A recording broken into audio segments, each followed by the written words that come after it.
Hello, everyone, and welcome back to Nightmare Narratives. I can picture some of you already in bed, maybe some of you just getting home from work. Wherever you are, whatever time it is, I'm glad you're here. If this helps you relax or sleep, please like and subscribe. It means a lot. Now let's get you comfortable, and I'll tell you tonight's story. My name is Robert Caldwell, and I've been a park ranger for 16 years. Most people think being a ranger in North Dakota is boring. They picture me sitting in a quiet office, maybe helping lost tourists find the bathroom. They're wrong. Theodore Roosevelt National Park isn't like Yellowstone or the Grand Canyon. We don't get millions of visitors. The Badlands are harsh, lonely places. Red rock towers rise from the ground like broken teeth. Deep canyons cut through the earth like old scars. In March, when the snow melts, mud gets so thick your boots stick with every step. I love it here. Always have. Something about the way rocks tell stories that go back millions of years speaks to me. That's why I studied geology before becoming a ranger. These badlands hold secrets older than anything humans can imagine. But in March of 1985, I learned that some secrets are better left buried. It started with phone calls from angry ranchers. Tom McKenzie called first, his voice tight with frustration. "Caldwell, something's killing my cattle," he said. "Lost 3 head this week." I grabbed my notepad. "Coyotes." "No, sir. These ain't coyote kills. Come see for yourself." I drove out to McKenzie's place the next morning. The March air was cold and damp. Patches of snow still covered the ground in shaded spots. McKenzie met me at his truck, wearing a heavy coat and a worried expression. "It's not pretty," he warned. He was right. The first dead cow lay in a shallow draw between 2 hills. I'd seen plenty of predator kills, but this was different. The animal had been torn apart with incredible force. Massive claw marks raked across the hide. But here's what bothered me. Most of the meat was left untouched. "See what I mean?" McKenzie said. "Whatever did this wasn't hungry. It killed for fun." I knelt beside the carcass, measuring the claw marks with my ruler. 4 parallel gouges, each one 3 inches long and deep enough to scrape bone. The spacing was wrong for any animal I knew, too wide for a wolf, too deep for a mountain lion. "When did you find this?" I asked. "Yesterday evening. The other 2 are over that ridge." We walked to the next kill. Same story, massive trauma, little feeding. But this time I found tracks in the mud. My blood went cold when I saw them.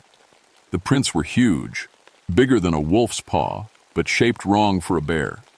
4 toes with claw marks extending far beyond the pad. Each print was 6 inches long and pressed deep into the soft earth. Whatever made these tracks was heavy. "Jesus," McKenzie whispered, looking over my shoulder. "What do you think it is?" I didn't answer. I was thinking about the old stories my grandfather told me. He worked these lands back in the 1920s, when it was still wild country. He used to talk about something he called the carrying off dog, a creature the Lakota people feared more than any bear or wolf. "Could be a rogue bear," I said, though I didn't believe it. "Maybe sick or injured. I'll set some cameras, do some tracking." McKenzie nodded, but I could see he wasn't convinced either. As we walked back to his truck, he stopped and looked out over the empty badlands. "You know, my grandfather used to tell stories about these lands, said there were things living in the deep canyons that weren't quite right, things that didn't belong in this world anymore." I felt a chill that had nothing to do with the March wind. "Just stories," I said. "Maybe, but something sure as hell is out there." That afternoon, I drove back to headquarters and called my supervisor. Janet Reeves had been running the park for 8 years.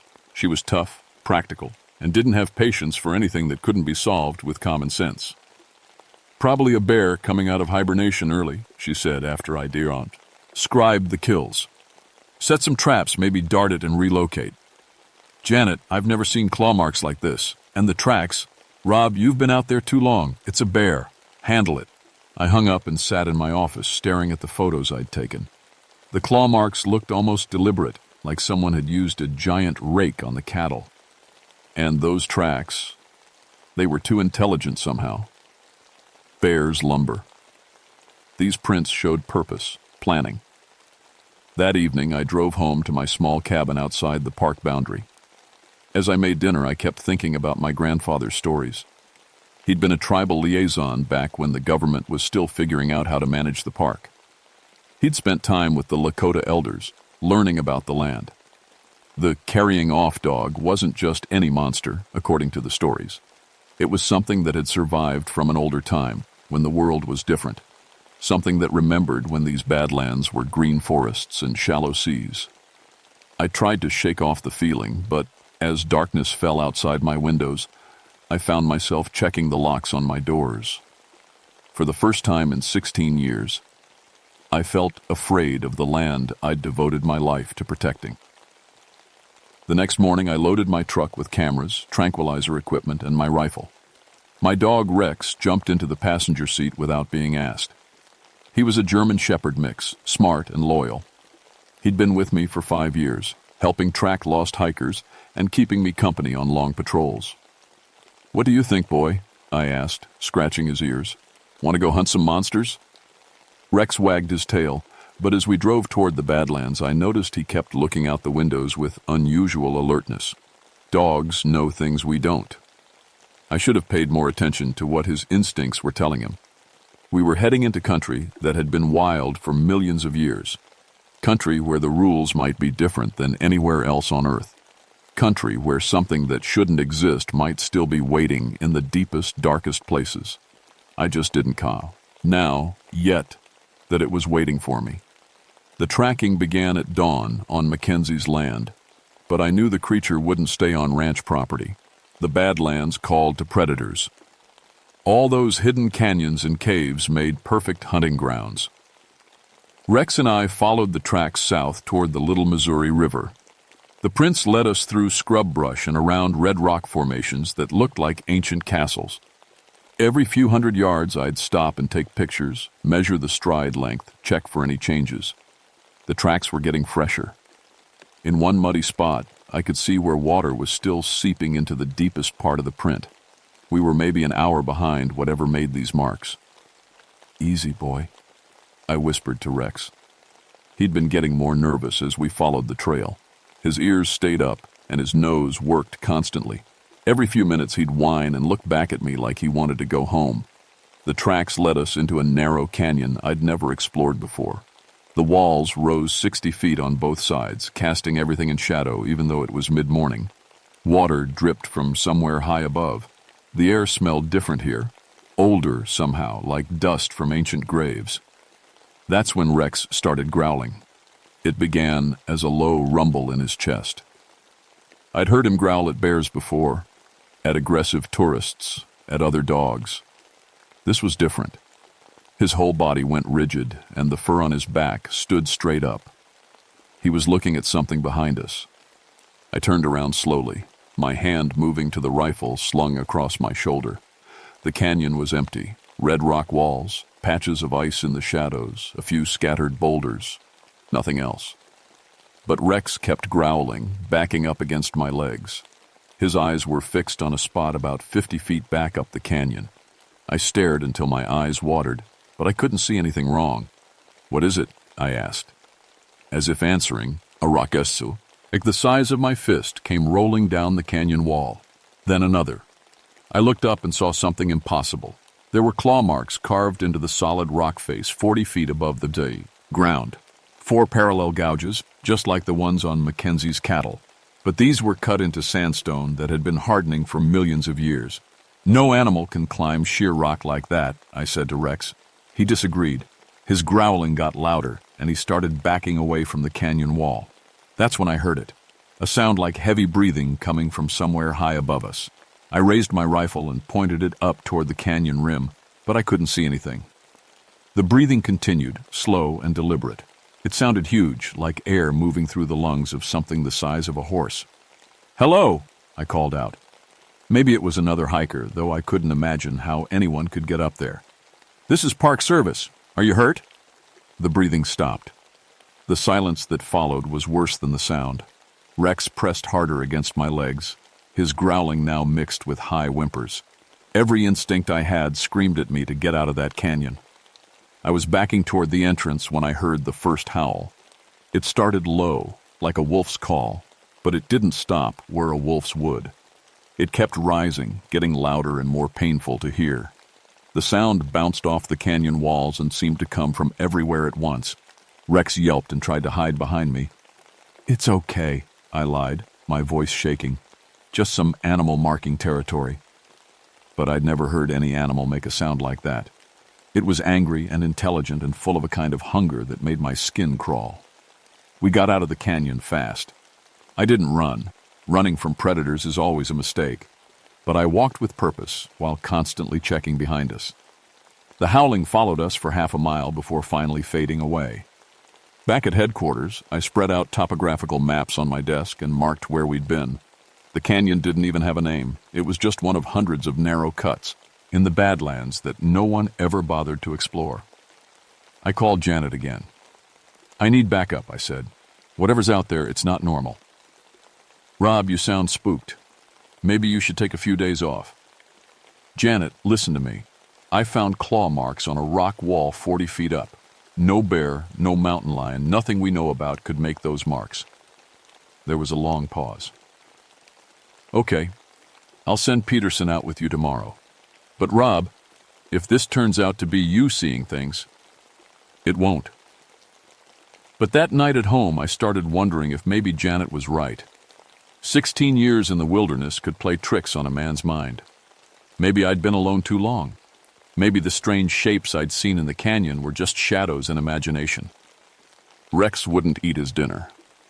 He kept going to the windows and staring out into the darkness, his hackles raised. Every few hours he'd whine and look at me like he was trying to tell me something important. Around midnight, he started barking at the front door. I grabbed my flashlight and rifle and stepped onto the porch. The night was clear and cold, with enough moonlight to see across my small yard to the tree line beyond. Everything looked normal. Then I swept the flashlight across my truck. All 4 tires had been slashed, not punctured, slashed like someone had taken a knife to them. Except the cuts were too wide and too deep for any knife. They looked like the claw marks I'd been seeing. Rex barked harder, looking past the truck toward the trees. I followed his gaze with the flashlight beam and saw them. 2 yellow eyes reflecting back at me from the darkness. They were set wide apart and higher off the ground than any wolf's would be. "Hey!" I shouted, raising the rifle. "Get out of here!" The eyes didn't move. They just stared at me with an intelligence that made my hands shake. I fumbled for the rifle's safety, and when I looked, back up, they were gone. I stood on that porch for an hour, sweeping the flashlight back and forth across my yard. Rex eventually stopped barking, but he wouldn't leave my side. When I finally went back inside, I pushed furniture in front of the door and kept the rifle next to my bed. I didn't sleep much. Every time I dozed off, I'd hear sounds outside. Footsteps that were too heavy and spaced too far apart to be human. Something was walking circles around my house, testing for weakness. The next morning, I found tracks in the mud around my truck. The same prints I'd been following in the badlands. They led from the trees to my vehicle, then around my house twice, then back into the woods. Whatever this thing was, it had followed me home. It knew where I lived, and it was smart enough to disable my truck so I couldn't follow it back into the wilderness. Peterson arrived at 9 with a spare tire and a lot of questions I couldn't answer. He was a good ranger, 10 years younger than me and still eager to solve every problem with logic and procedure. "Probably teenagers," he said, looking at my slashed tires. "Kids from town, playing pranks." I didn't bother showing him the tracks. He'd see what he wanted to see, same as Janet. But as we drove toward the badlands in his truck, I noticed he kept checking his mirrors and his hand stayed close to his radio. Maybe I wasn't the only one feeling watched. Peterson and I returned to the unnamed canyon with enough equipment to track an army. Cameras, motion sensors, tranquilizer guns, and emergency radios. We also brought more firepower. Peterson carried a shotgun loaded with rubber slugs, and I'd upgraded to my elk rifle with soft-point bullets. Rex stayed home. He'd refused to get in the truck that morning, something he'd never done before. When I tried to coax him, he just lay down and wouldn't move. Smart dog. "Jesus," Peterson whispered when he saw the claw marks on the canyon wall. "How'd anything get up there?" That's what I've been trying to figure out. We set up cameras at both ends of the canyon of Sautoa and placed motion sensors along the game trails leading in and out. If anything bigger than a rabbit moved through this area, we'd know about it. The work took most of the morning. By noon, we'd established a monitoring grid that covered 3 square miles of badlands. Peterson seemed more convinced that we were dealing with something unusual, but he still thought in terms of known animals. Maybe it's a bear with a genetic problem, he suggested as we ate lunch on a rock outcrop overlooking the Little Missouri River. Sometimes mutations make them grow bigger, change their behavior. I nodded, but I was thinking about those yellow eyes outside my house. No bear had eyes like that. Our radios crackled with static. Janet's voice came through, broken and distant. Unit 7, checking in. Any sign of... Unit 7 here, I responded. No contact yet, still setting up equipment. Careful out there. Weather service. Flash flood warning. The radio died. I tried several times to re-establish contact, but got nothing but static. The sky was clear, but March weather in North Dakota could change fast. We should head back, Peterson said, looking at the dead radio. Another hour. I want to check the fossil beds. The fossil beds were my favorite part of the park. Ancient bones stuck out of the rock faces like pieces of a giant puzzle. Millions of years ago, this was tropical forest filled with creatures that would seem like monsters to us now.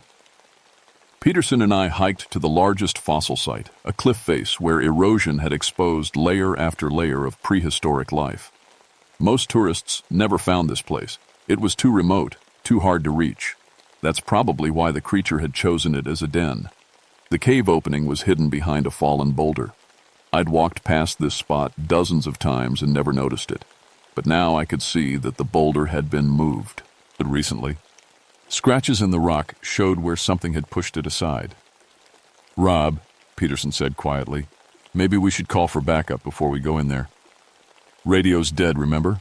The cave mouth was just wide enough for a man to crawl through. Beyond the opening, it widened into a larger chamber. I could see bones scattered on the cave floor. Recent bones, not fossils. I switched on my flashlight and crawled inside. The smell hit me first. It was the stench of death and something else, something wild and primal that made my nose burn.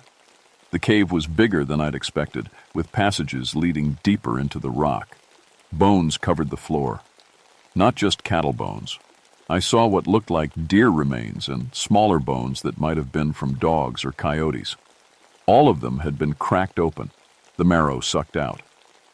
Peterson, I called back. You need to see this. He squeezed through the opening and swept his own flashlight around the cave. Holy shit, he breathed. But the bones weren't the worst part. Along the walls, something had carved symbols into the rock. Not random scratches, deliberate patterns that looked almost like writing, spirals and slashes that seemed to tell a story I couldn't read. What animal makes symbols? Peterson asked. None that I know of. I was photographing the wall carvings when we heard it. The sound of breathing coming from deeper in the cave. Slow, steady, and much too large to be human. We both froze.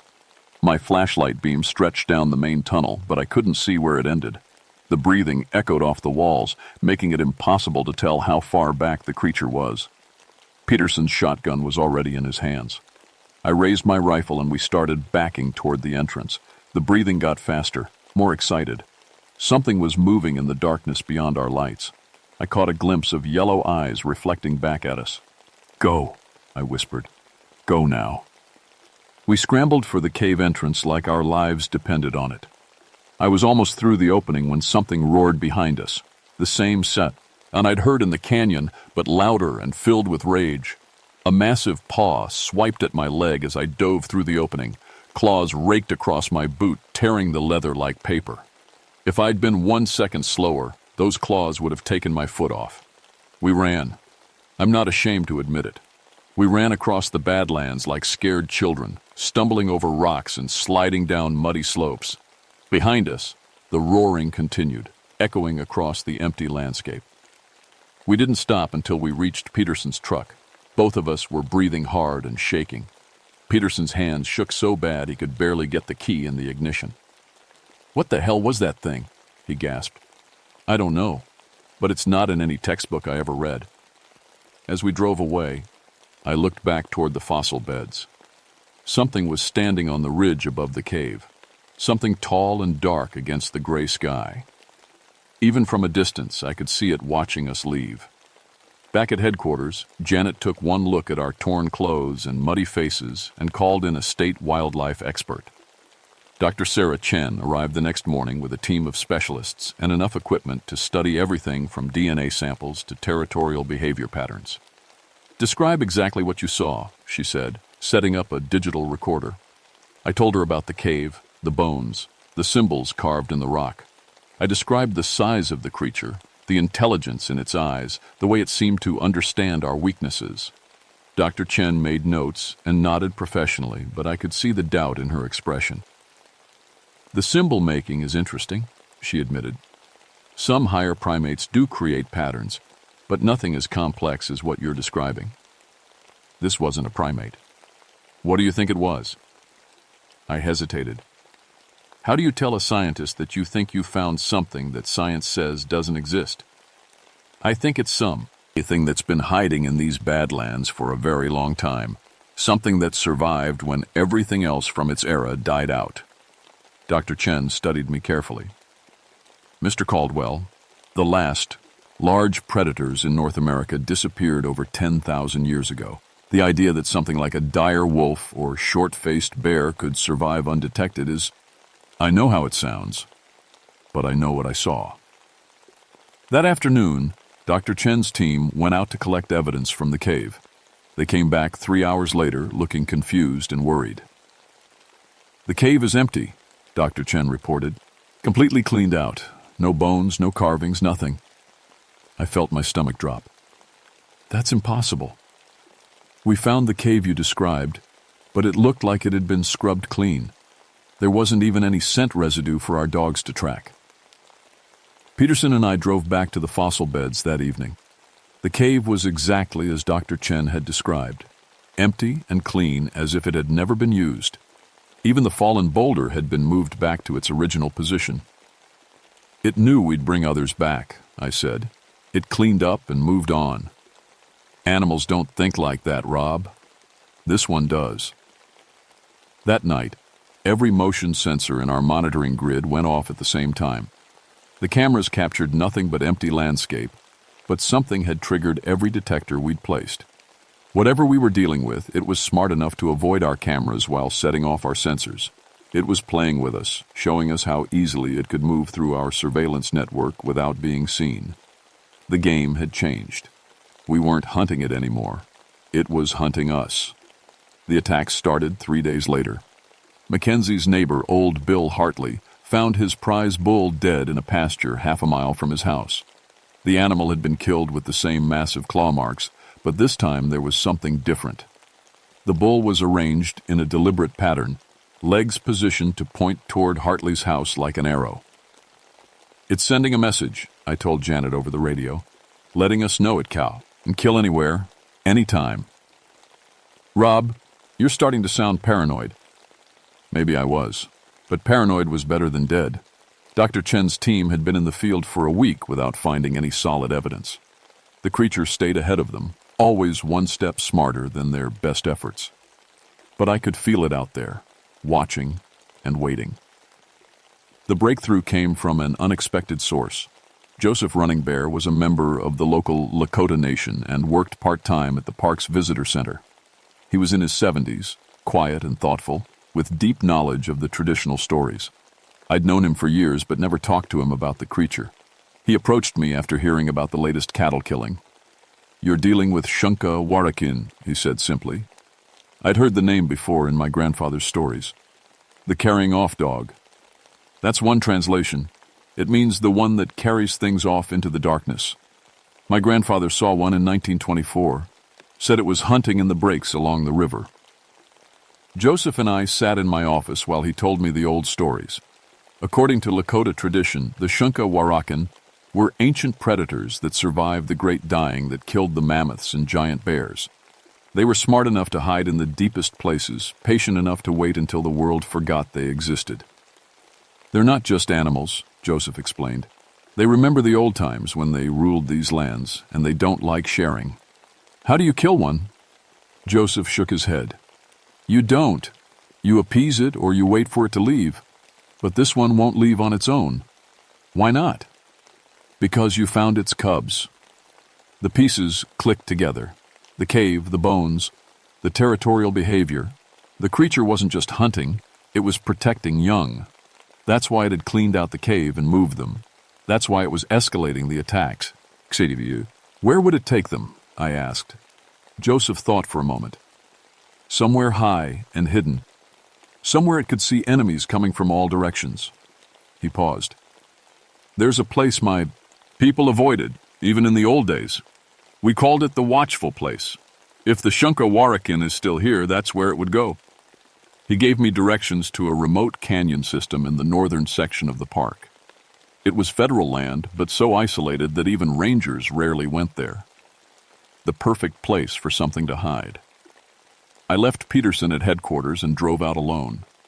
After what happened at the cave, I didn't want to risk anyone else's life. If this creature was protecting cubs, it would fight to the death rather than retreat. The Watchful Place was everything Joseph had described. A narrow canyon wound back into the Badlands for almost a mile before opening into a hidden valley.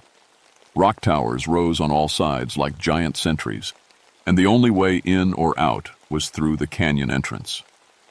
I parked my truck and went the rest of the way on foot, my rifle ready and every sense alert. The silence was complete. No birds, no insects, no wind.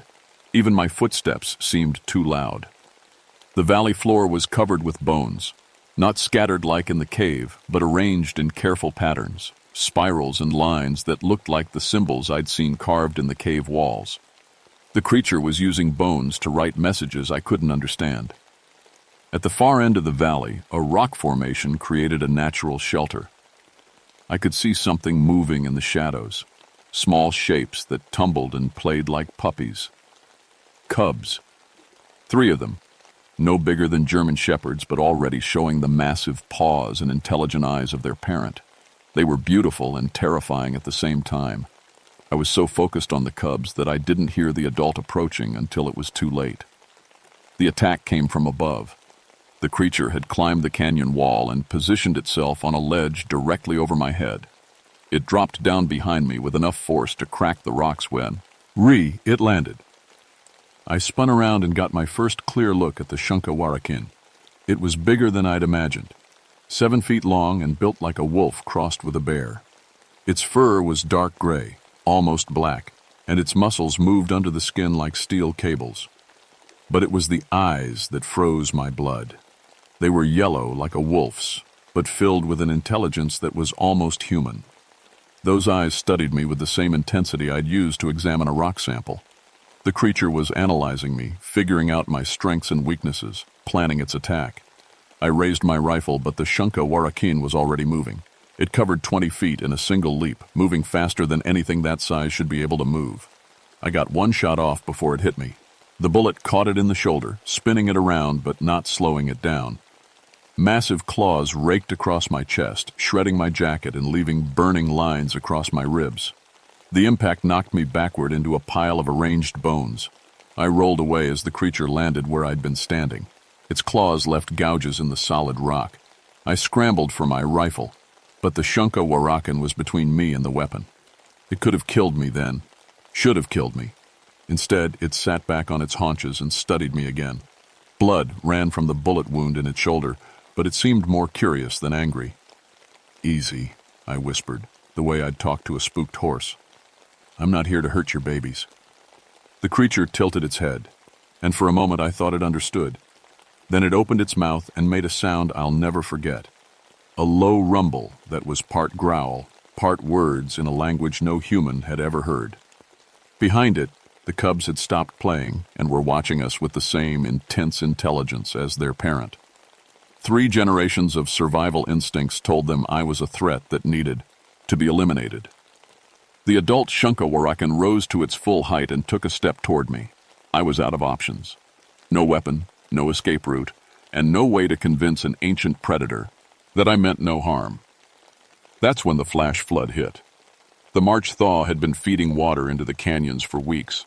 Somewhere upstream, a natural dam of ice and debris had finally burst. A wall of muddy water 6 feet high roared down the narrow canyon like a freight train. The Shunka Warakan heard it first. Its ears swiveled toward the canyon entrance and its eyes went wide. It barked something to its cubs, a sharp, urgent command that sent them scrambling up the rock walls to safety. I had maybe 10 seconds before the flood reached the valley. I ran for the nearest rock tower and started climbing, my boots slipping on the wet stone.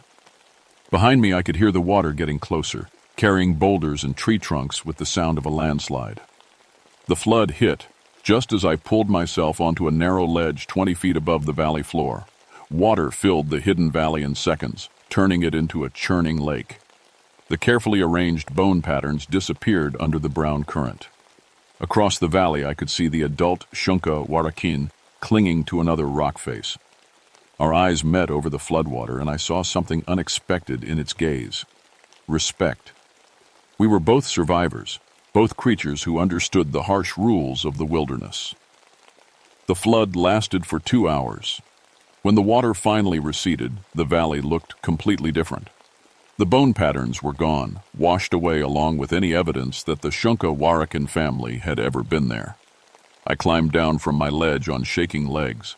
My rifle was buried somewhere under tons of mud and debris.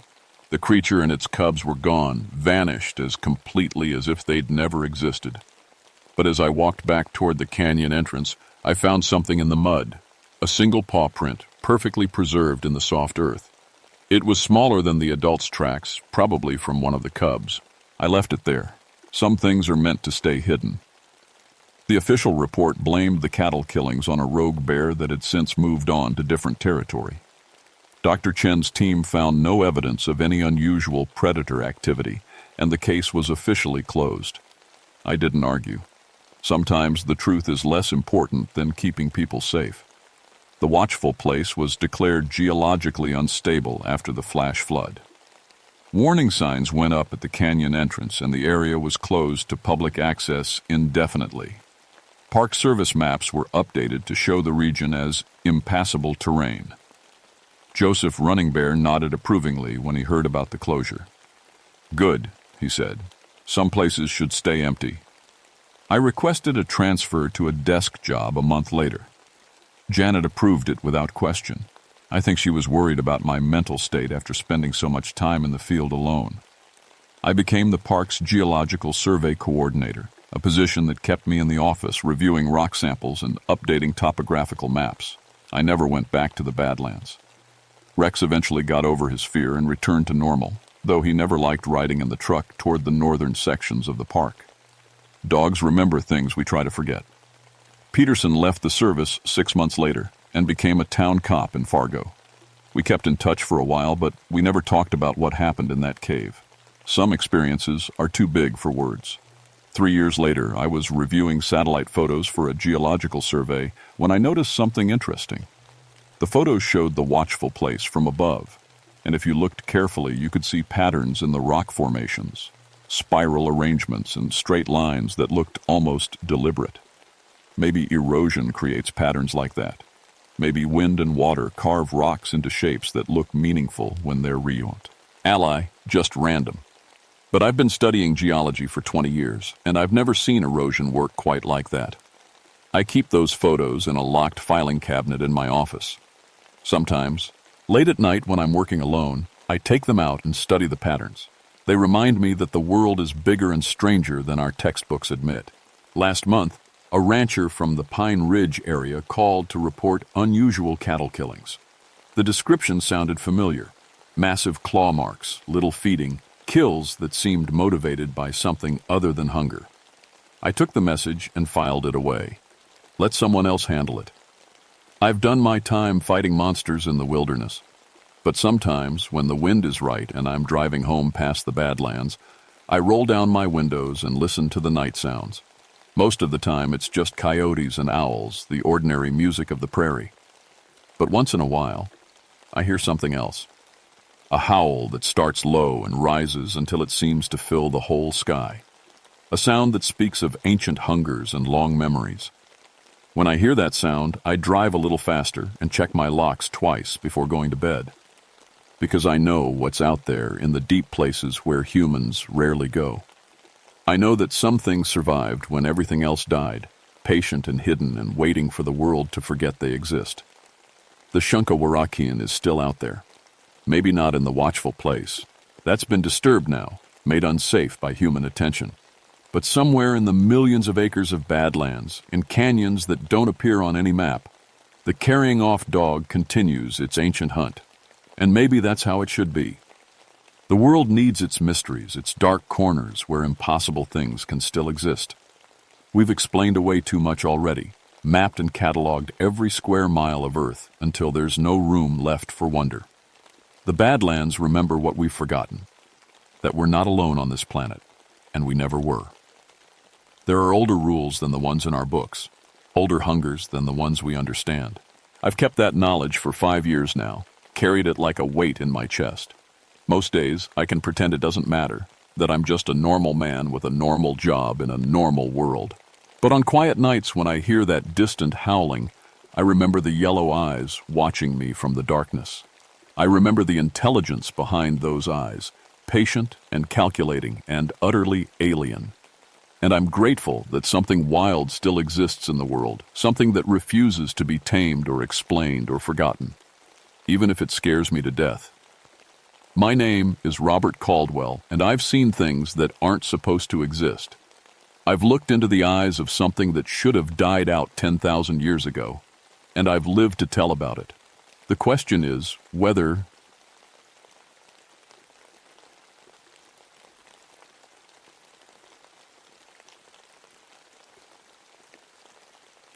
My name is Michael Brennan, and I've been a forest ranger for 19 years. I've seen bears attack campers, watched people fall off cliffs, and pulled bodies out of rivers. But what I found in those caves in November 1991 changed everything I thought I knew about what lives under our feet. I work the Daniel Boone National Forest in Kentucky, specifically the Red River Gorge area. My specialty is cave systems and underground resources.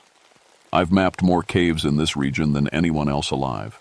I know every tunnel, every drop, every tight squeeze from here to the Tennessee border. At least I thought I did. The weather that November was all wrong. We had temperatures in the 70s when it should have been freezing. All that warm rain was causing problems underground, flooding caves that hadn't seen water in decades, opening new passages, changing the whole layout of systems we thought we knew by heart.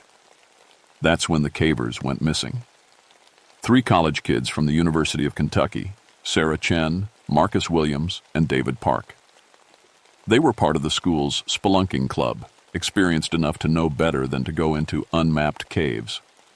But they'd heard about a new system that opened up after the flooding, something the locals were calling Devil's Throat. The local stories about that area went back generations. My grandfather, who worked these mountains as a logger, used to tell me about the hollow men, pale things that lived deep underground and came up to steal people away. He said they could walk through solid rock like it was air, that they'd been taking folks from these hills for centuries. I always figured it was just mountain folklore, stories to keep kids from wandering too deep into dangerous cave systems. Now I'm not so sure. When the kids didn't return after 3 days, the university called us. Their car was still parked at the trailhead, their equipment gone. We found the cave entrance about 2 miles in, a narrow slot in the limestone that dropped straight down into darkness. Fresh rope was anchored to a tree, disappearing into the black. I should have called for backup right then, should have waited for a full cave rescue team, but those kids had been down there 3 days without food or water, and time was running out. I assembled a small team, Rodriguez from the Park Service, good climber, steady head, Jennifer Walsh from the County Rescue Squad, paramedic training, 10 years of cave rescue, and Tom Bradley, local volunteer, knew these mountains better than anyone. 4 of us total, all experienced, all equipped with proper gear. We went down at dawn on November 15th. I remember the date because it was my daughter's birthday, and I'd promised to be home for dinner. I keep a photo of her in my helmet. She was turning 8 that day, gap-toothed smile, holding a fishing rod almost as big as she was. The rope dropped 30 feet into a chamber the size of a basketball court. Our headlamps carved out circles of yellow light in the darkness, revealing flowstone formations and pools of standing water. The air smelled wrong, not the clean limestone smell of most caves, but something organic, like mushrooms left to rot. "Jesus, it's warm in here," Rodriguez said, pulling off his jacket. He was right. Most caves in Kentucky stay around 55 degrees year-round, but this felt more like 70. Walsh was checking her equipment. "Radio's dead, just static." She tapped the unit against her helmet. "Must be the limestone interfering with the signal." That should have been our second warning. We found the first sign of the missing cavers about 100 feet in. Sarah's headlamp, cracked and dark, sitting on a ledge like someone had carefully placed it there. No sign of Sarah herself. "They kept on. Me this way," Bradley said, pointing to scuff marks on the cave floor. 3 sets of boot prints, heading deeper. The tunnel narrowed as we went, forcing us to move single file. My compass started acting strange, the needle spinning slowly, never settling on magnetic north. I'd seen this before in caves with high iron content, but something about it felt different this time. We'd been underground for 2 hours when Rodriguez started having problems. "The walls," he said, pressing his hand against the limestone. "They're moving." I played my light over the surface. It looked normal to me. Smooth flowstone with the usual mineral deposits. "What do you mean, moving?" "Like breathing, in and out." His voice was tight, stressed. "You don't see it?" Walsh and I exchanged glances. Cave madness wasn't uncommon. The darkness, the enclosed spaces, the disorientation could play tricks on anyone's mind. But Rodriguez was solid, experienced. If he was seeing things, we had a problem. "Let's take a break," I said. "Eat something, check our gear." We sat in a wider chamber, sharing energy bars and water. The silence was absolute except for the steady drip of water somewhere in the darkness beyond our lights. I'd been in thousands of caves, but this one felt different. It felt alive. That's when we heard the screaming. The sound came from deeper in the cave system. High-pitched, desperate, echoing off the stone walls until it seemed to come from everywhere at once. Human screaming, no doubt about it. "Sarah!" Walsh called out, her voice bouncing back to us in overlapping echoes. The screaming stopped. We moved faster now, following the main passage as it sloped downward into the mountain's heart. The temperature kept rising, and our lights revealed something that made my blood go cold. Scratch marks on the walls. Not random gouges, but deliberate patterns, like some kind of primitive writing. "Those aren't natural," Bradley whispered, running his fingers over the marks. "Someone carved these, but with what? They go deep into the stone." The markings covered the L's in spiraling patterns that hurt to look at directly. They seemed to shift and move in our peripheral vision, though when I focused my light on them, they stayed still. Rodriguez was getting worse. He kept stopping to touch the walls, claiming he could feel them pulse like a heartbeat. His breathing was rapid and shallow, the beginning of a panic attack. "Michael," he grabbed my arm, "we need to get out of here. This place, it's not natural. There's something wrong with the stone itself." Before I could respond, we found Marcus. He was sitting in a side chamber back against the wall, legs stretched out in front of him. At first glance, he looked like he was resting. But when Walsh played her light over him, we saw the truth. His eyes were gone. Not just missing. The sockets were perfectly smooth, as if he'd never had eyes at all. His skin was pale, almost translucent, and when Walsh checked for a pulse, her hand came away covered in fine white dust. "He's been dead for days," she said, but her voice was uncertain. "The body, it's not decomposing right. It's turning to stone." I'd seen bodies in caves before. Usually the cool temperature and stable environment preserved them well, but this was different. Marcus looked like he was becoming part of the cave itself, slowly transforming into limestone. That's when I noticed the breathing, soft, rhythmic, coming from deeper in the chamber. We followed the sound and found a narrow passage, barely wide enough for a person to crawl through. The breathing was coming from inside. "Sarah? David?" I called. The breathing stopped. "We're park rangers," Walsh added. "We're here to help." A whisper came back to us, so quiet I almost missed it. "Run." It was Sarah's voice, but wrong somehow. Hollow, like it was coming from the bottom of a well. I was about to crawl into the passage when Rodriguez screamed. I spun around to find him pressed against the wall, staring at something I couldn't see. "They're coming through," he shouted. "They're coming through the stone." The wall behind him began to ripple like water. The solid limestone surface moved and flowed, and something pale pushed through it. An arm, thin and elongated, with fingers too long to be human. Then a head, hairless and white, with eyes like black pools. It wasn't quite human.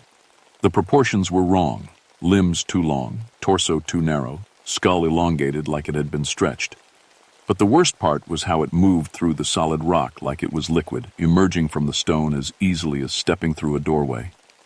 Rodriguez tried to run, but another arm shot out of the wall and grabbed him around the waist. He clawed at the stone, screaming as he was pulled backward into what should have been solid limestone. I fumbled for my radio, forgetting it was dead. Bradley had his pistol out, but what do you shoot at something that can move through rock? Walsh was backing toward the tunnel entrance, her light dancing wildly as her hands shook. More shapes moved in the stone around us. The walls themselves seemed alive now, flowing and shifting as pale forms pressed against them from the other side. I could see faces in the limestone, human faces, twisted in silent screams. "The rope!" I shouted. "Get to the rope!" We ran through tunnels that changed behind us. Passages that had been open when we came through were now sealed with solid stone. New openings appeared where walls had been solid moments before. Our lights carved chaotic paths through the darkness as we stumbled over loose rock and splashed through pools of standing water. Behind us, Rodriguez was still screaming. The sound grew fainter and more distorted, as if he was being dragged deeper and deeper into the stone itself. We reached a chamber I didn't recognize. The walls were covered in those same spiral carvings, but now they pulsed with a faint phosphorescent light. In the center of the room stood a figure, tall, pale, with those same ilonga. Ted proportions as the thing that had taken Rodriguez. It spoke without moving its mouth, the words seeming to come from the stone itself. "You walk in our feeding grounds." Walsh raised her light toward it, but the beam passed through its body as if it wasn't entirely there. It was solid enough to speak, but not solid enough to be properly illuminated. "What are you?" I managed to ask. "We are the hollow ones. We are the stone that hungers." It gestured to the walls around us. "Your kind feeds us well. Your fear makes the meat tender." The carvings on the walls began to move faster, spiraling inward like a whirlpool. I realized they weren't decorations at all. They were a map of every tunnel, every chamber, every passage in the cave system. And at the center was a large chamber marked with symbols that looked like bones. "The feeding ground," it said, following my gaze. "Where we prepare the harvest. Your friend waits for you there." Bradley fired his pistol. The bullet passed through the creature and struck the wall behind it, sending chips of limestone flying. The creature smiled, the first recognizably human expression I'd seen from it. "Iron and fire," it said. "Your ancestors knew these things could hurt us. But you have forgotten so much." That's when I remembered my acetylene torch. I fired up the torch without thinking, sending a blue-white flame roaring into the darkness. The creature recoiled, its form becoming more solid, more real.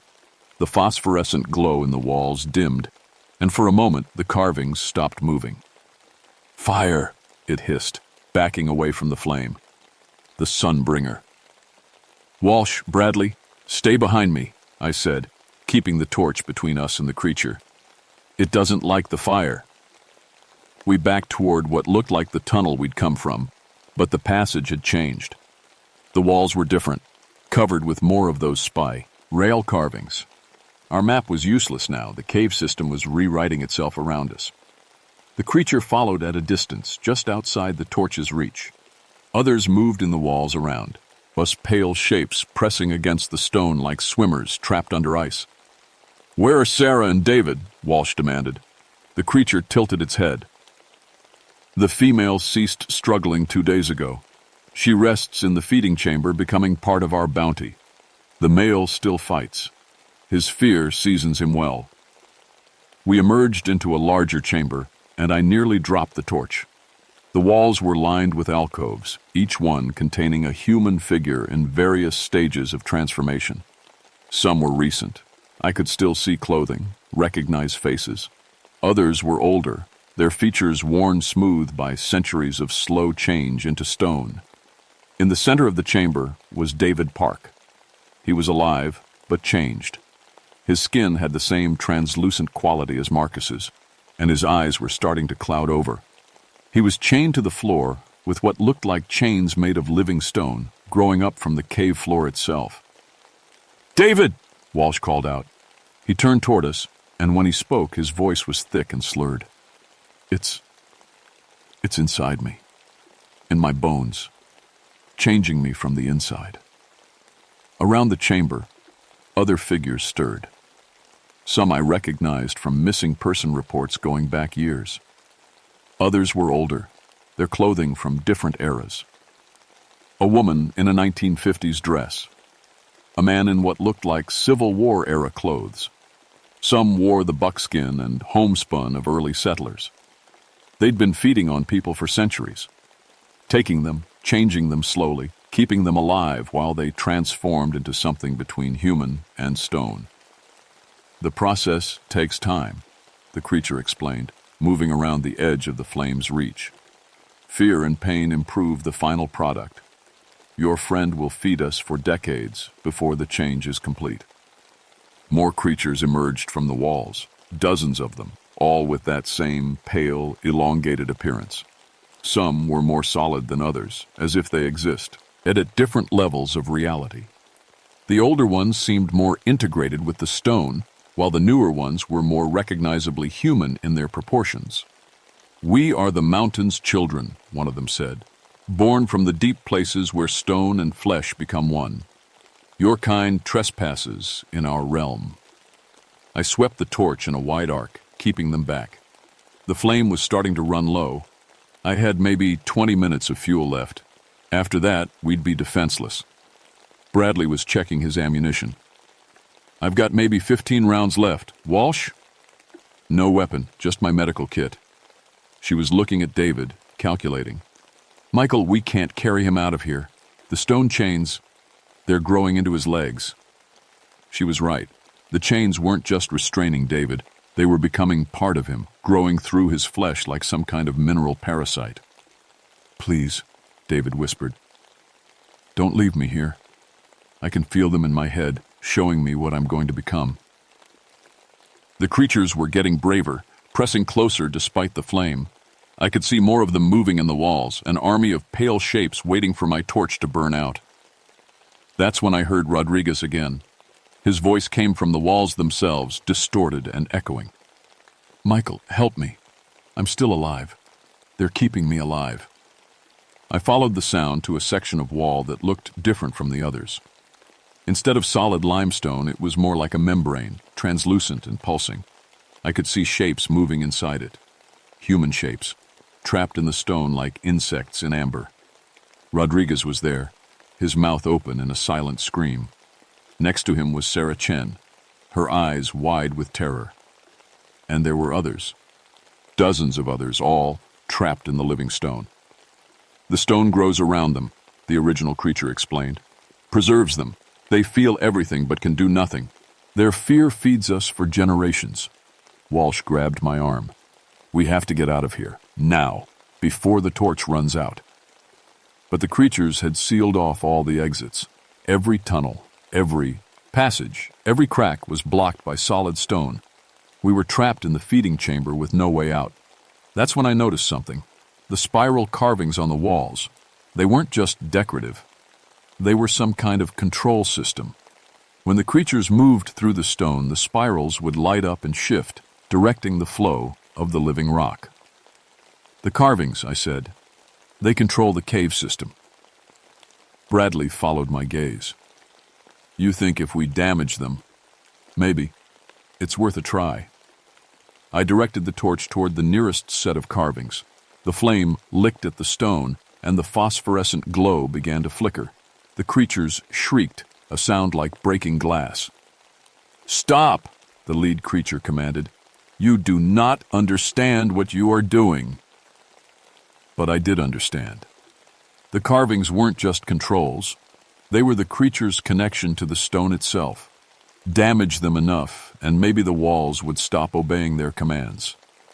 I played the flame over more of the carvings, watching them crack and darken under the heat. The creatures pressed closer, desperate now, but the fire still held them back. The walls began to shudder. Chunks of limestone fell from the ceiling, and I heard the sound of stone grinding against stone. Somewhere in the distance, Rodriguez's screaming grew louder. The mountain grows angry, one of the creatures warned. You will bring the deep places down on all of us. Maybe that wasn't such a bad idea. I swept the torch across more carvings, watching them blacken and crack under the flame. Each damaged symbol made the creatures more desperate, more solid. They were losing their connection to the stone, becoming trapped in physical form.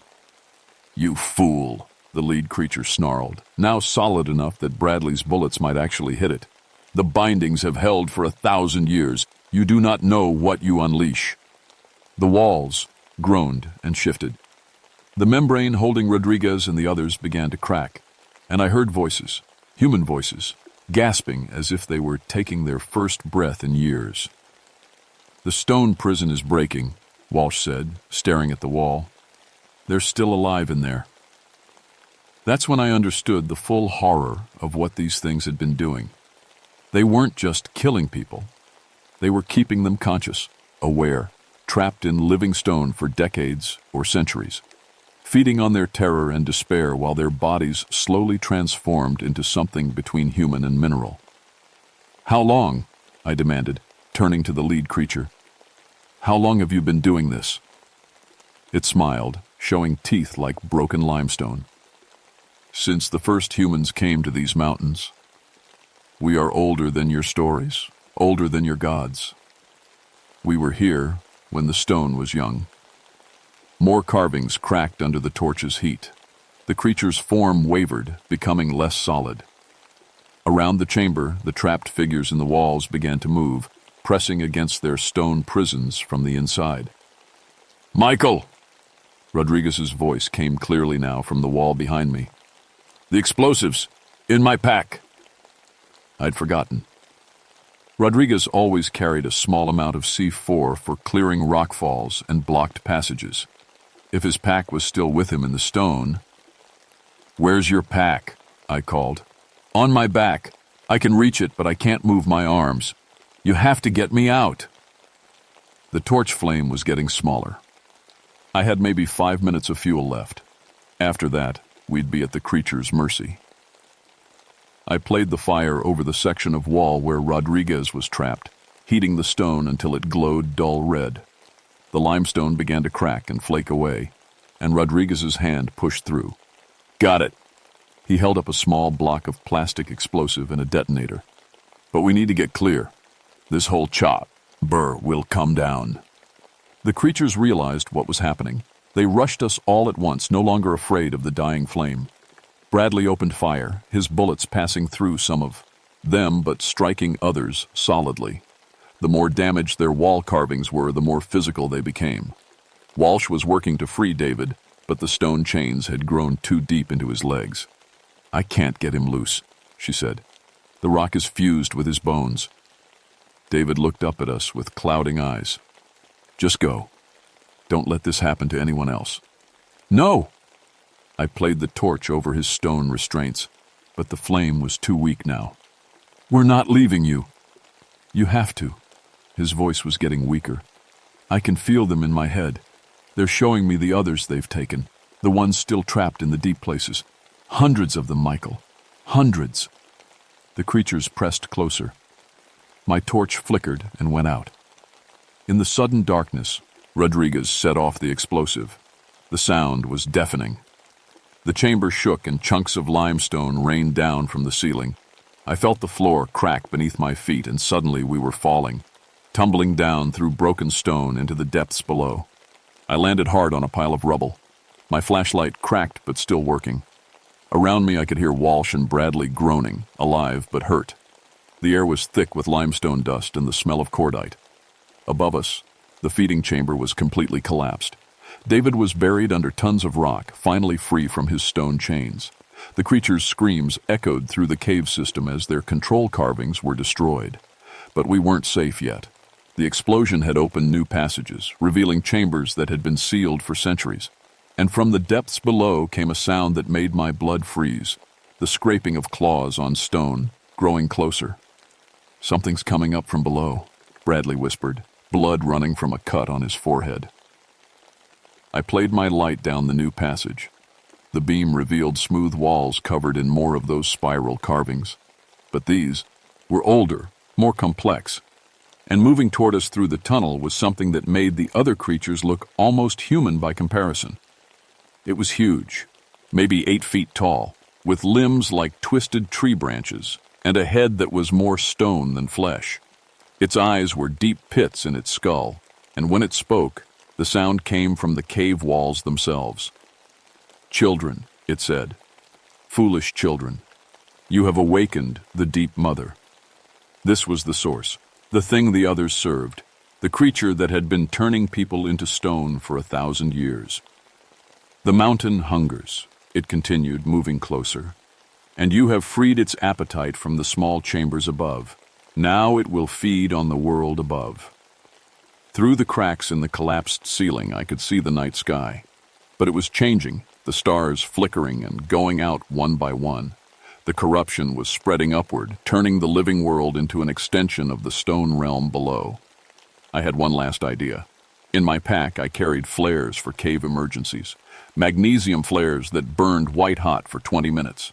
If fire could hurt these things. I lit the first flare and threw it at the creature's feet. It screamed and recoiled, its stone flesh cracking where the burning magnesium landed. The light was brilliant in the darkness, turning the cave walls stark white. "Walsh, Bradley, the rope to the surface, is the passage still open?" Walsh looked up through the debris. "I think so, but we'd have to climb past that thing." The creature was backing away from the flare, but there were others coming. I could hear them moving through the stone walls, converging on our position. I lit 2 more flares and handed one each to Walsh and Bradley. "These things hate the light. We run for the rope, and we don't stop for anything."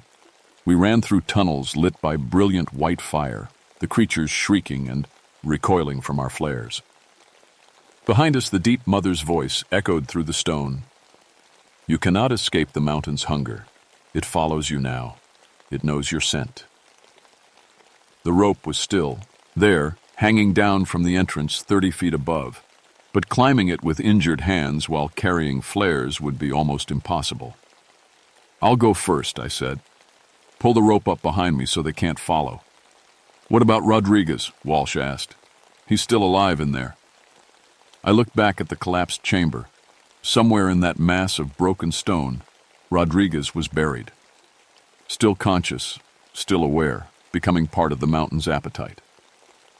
"He's gone," I said. "We can't save him now." We climbed in the blazing light of the flares, the creatures pressing up from below but unable to follow. Behind us, the spiral carvings on the walls began to glow again, and I knew the damage we'd done was only temporary. At the surface, we sealed the cave entrance with the rest of Rodriguez's explosives. The blast brought down half the hillside, burying the shaft under thousands of tons of rock. But even as we drove away, I could feel something following us. The corruption was spreading through the underground limestone network, seeking new ways to the surface. I wrote the official report 3 days later. Structural collapse due to recent flooding.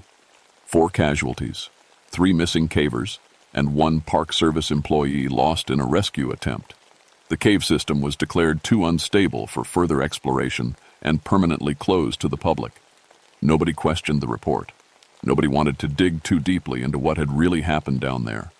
Walsh and Bradley backed up my story without hesitation. We'd all seen what lived in those tunnels, and we all knew it was better left buried.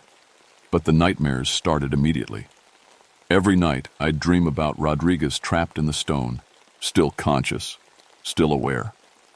I'd see Sarah and David and all the others, their faces pressed against translucent walls, screaming silently while something ancient fed on their terror. The worst part was knowing they were still down there. The explosion had collapsed the feeding chamber, but the creatures were older than recorded history. They'd survived ice ages and geological upheavals. A few tons of broken limestone wouldn't stop them for long. 3 weeks after the incident, I requested a transfer to Death Valley National Park. Desert country, no caves, no underground water systems. As far from Kentucky limestone as I could get while still doing the job I knew. My supervisor thought it was survivor's guilt, post-traumatic stress from losing Rodriguez and failing to save the missing cavers. He approved the transfer and recommended counseling, which I declined. How do you explain to a psychiatrist that you've seen people being digested by living stone? But even in the desert, I couldn't escape what I'd learned. I started researching missing person cases in limestone regions, looking for patterns. What I found kept me awake at night. Mammoth Cave, Kentucky. Dozens of people vanished over the decades, their bodies never found. Carlsbad Caverns, New Mexico. Similar stories going back to the Apache legends of things that lived in the deep places. The Ozark Mountains, Tennessee caves, Pennsylvania limestone country. Everywhere there were extensive cave systems. There were stories of people who went underground and never came back. The Hollow Men, the Stone Eaters, the Deep Mothers. Different names for the same things. Creatures that had been feeding on human fear and flesh for millennia, turning their victims into living extensions of the cave systems themselves. 6 months after my transfer, I got a call from Walsh. She was still in Kentucky, still working search and rescue, but something in her voice told me she wasn't calling with good news. "Michael," she said, "we've got a problem. That cave system you sealed, it's opened up again. Different entrant, just about 2 miles south of the original site. And we've got 3 more missing persons." I wasn't surprised. The creatures were patient, ancient, and adaptable.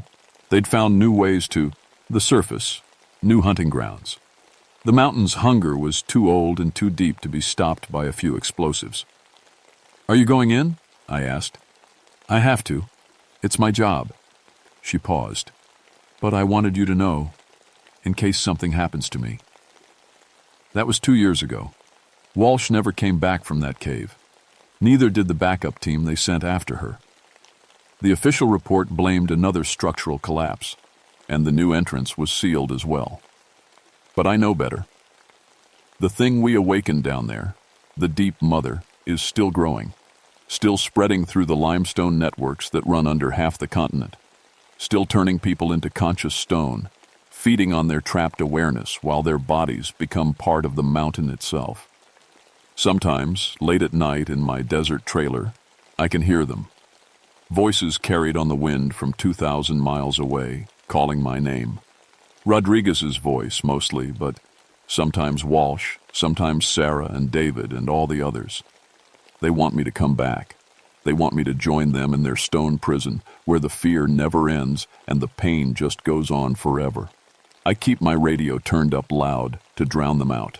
I sleep with all the lights on, and I stay far, far away from anywhere with caves. But I know it's only a matter of time. The mountain remembers my scent, like the Deep Mother said, and the mountain's hunger is patient. Last week I found limestone formations in Death Valley that weren't on any geological survey. Small caves, barely big enough to crawl through, but they're there. New ones appear every few days, and I can smell that familiar organic rot drifting up from their depths. They're following me, following the connection I made when I damaged their carvings, when I freed some of their prisoners. I'm marked now, tagged for harvest. I could run again, transfer to Alaska, maybe, or Hawaii, somewhere without Lee, Mestone Caves. But what's the point? They've had 1,000 years to spread through the underground networks. By now, they're probably everywhere. So I wait. I do my job, patrol the desert, help lost hikers, write reports about coyotes and rattlesnakes. Normal things. Safe things. But every night, I check the locks on my trailer and listen to the wind carry voices from the deep places. They're patient, but they're also hungry. And eventually, everyone has to sleep.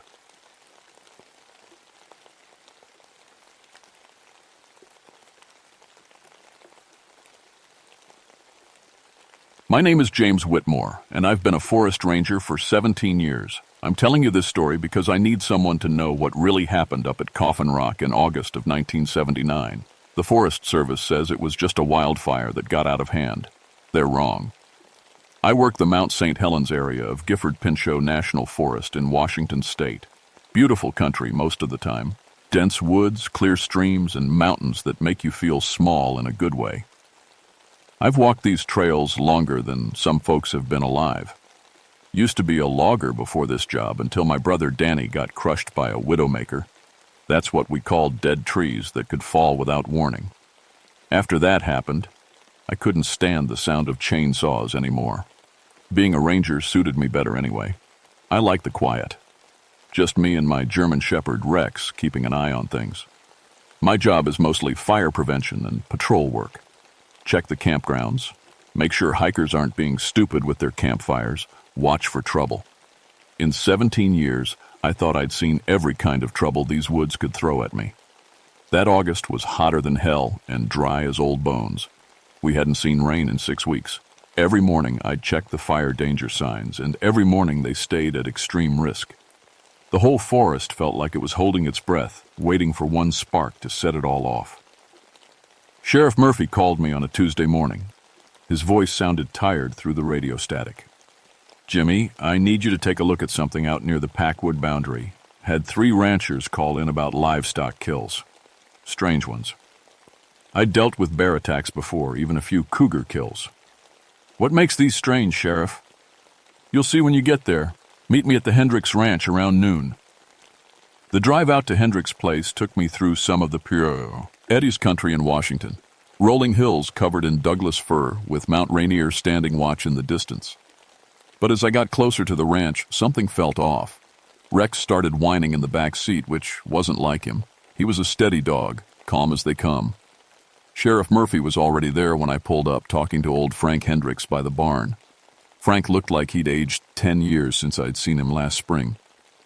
"Jimmy, thank God you're here," Frank said, shaking my hand. "Lost 3 head of cattle in the last week. But this ain't no bear or cougar doing this." Murphy nodded toward the pasture. "Take a look and tell me what you think." The first thing that hit me was the smell. Death has its own scent, and it was thick in the hot air. But there was something else underneath it. Something wild and musky that made the hair on my neck stand up. The cow was a big Hereford, probably 800 pounds, or had been. Now it was scattered across about 20 yards of pasture, not torn apart randomly like a bear would do, but arranged. That's the only word for it. The bones were laid out in neat piles. The hide was folded and placed to one side, almost careful-like. "Jesus," I whispered. "Gets worse," Murphy said. He led me to a patch of soft earth near the creek. "Look at these tracks." I knelt down and felt my blood go cold. The tracks started off human, clear toe marks, the arch of a foot, about size 14 by my guess. But 20 feet later, they changed. The human prints became something else. Longer, with claw marks. 4 toes instead of 5. And they were deep. Whatever made them was heavy. "What kind of animal makes tracks like that?" Frank asked. I couldn't answer him. In 17 years of working these woods, I'd never seen anything like it. The tracks seemed to show something walking upright on 2 legs, then dropping down to run, on 4. But that was impossible.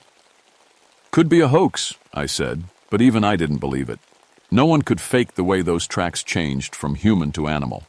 The depth was all wrong for Borat, someone just pressing fake feet into the dirt. Murphy pulled me aside. "There's more, Jimmy. Got similar reports from 2 other ranches this week. All the same. Livestock killed and arranged. All the same tracks. Whatever's doing this, it's got a hunting range of about 30 square miles." "That includes a big chunk of my forest," I said. "Which is why I called you. I've got 3 deputies in a county that covers half of Washington. I can't babysit every ranch and patrol the woods, too." But if this thing is living in the national forest, I'll keep an eye out, I promised. But as I drove back into the woods that afternoon, Rex whimpering in the back seat and those impossible tracks burned into my memory. I had a feeling that keeping an eye out wasn't going to be enough. Something was hunting in my forest, something that could think and plan and arrange its kills like trophies. The old-timers used to tell stories about things that lived deep in the woods. Loggers would talk about the dogmen when they'd had a few drinks, creatures that walked like men but hunted like wolves. I'd always figured those were just stories to scare the new guys. Maybe I was wrong. 3 days later, I found the first real evidence that we were dealing with something beyond any normal predator.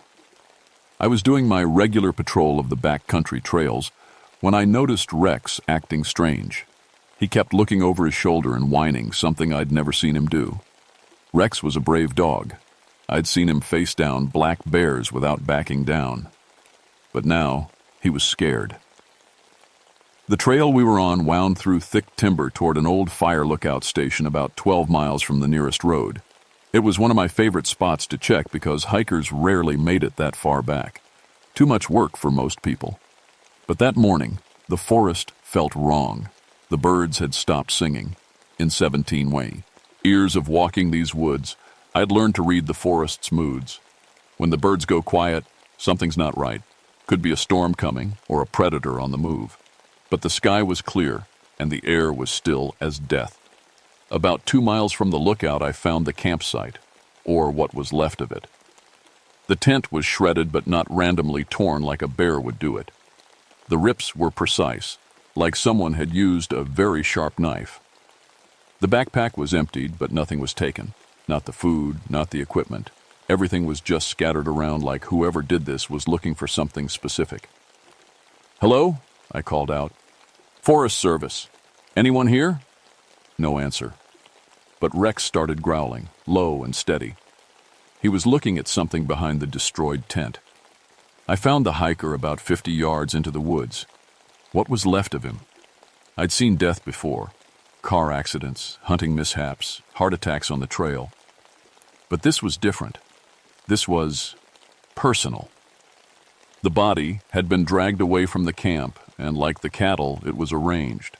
Arms folded across the chest, eyes closed, almost respectful if you ignored the bite marks on the throat.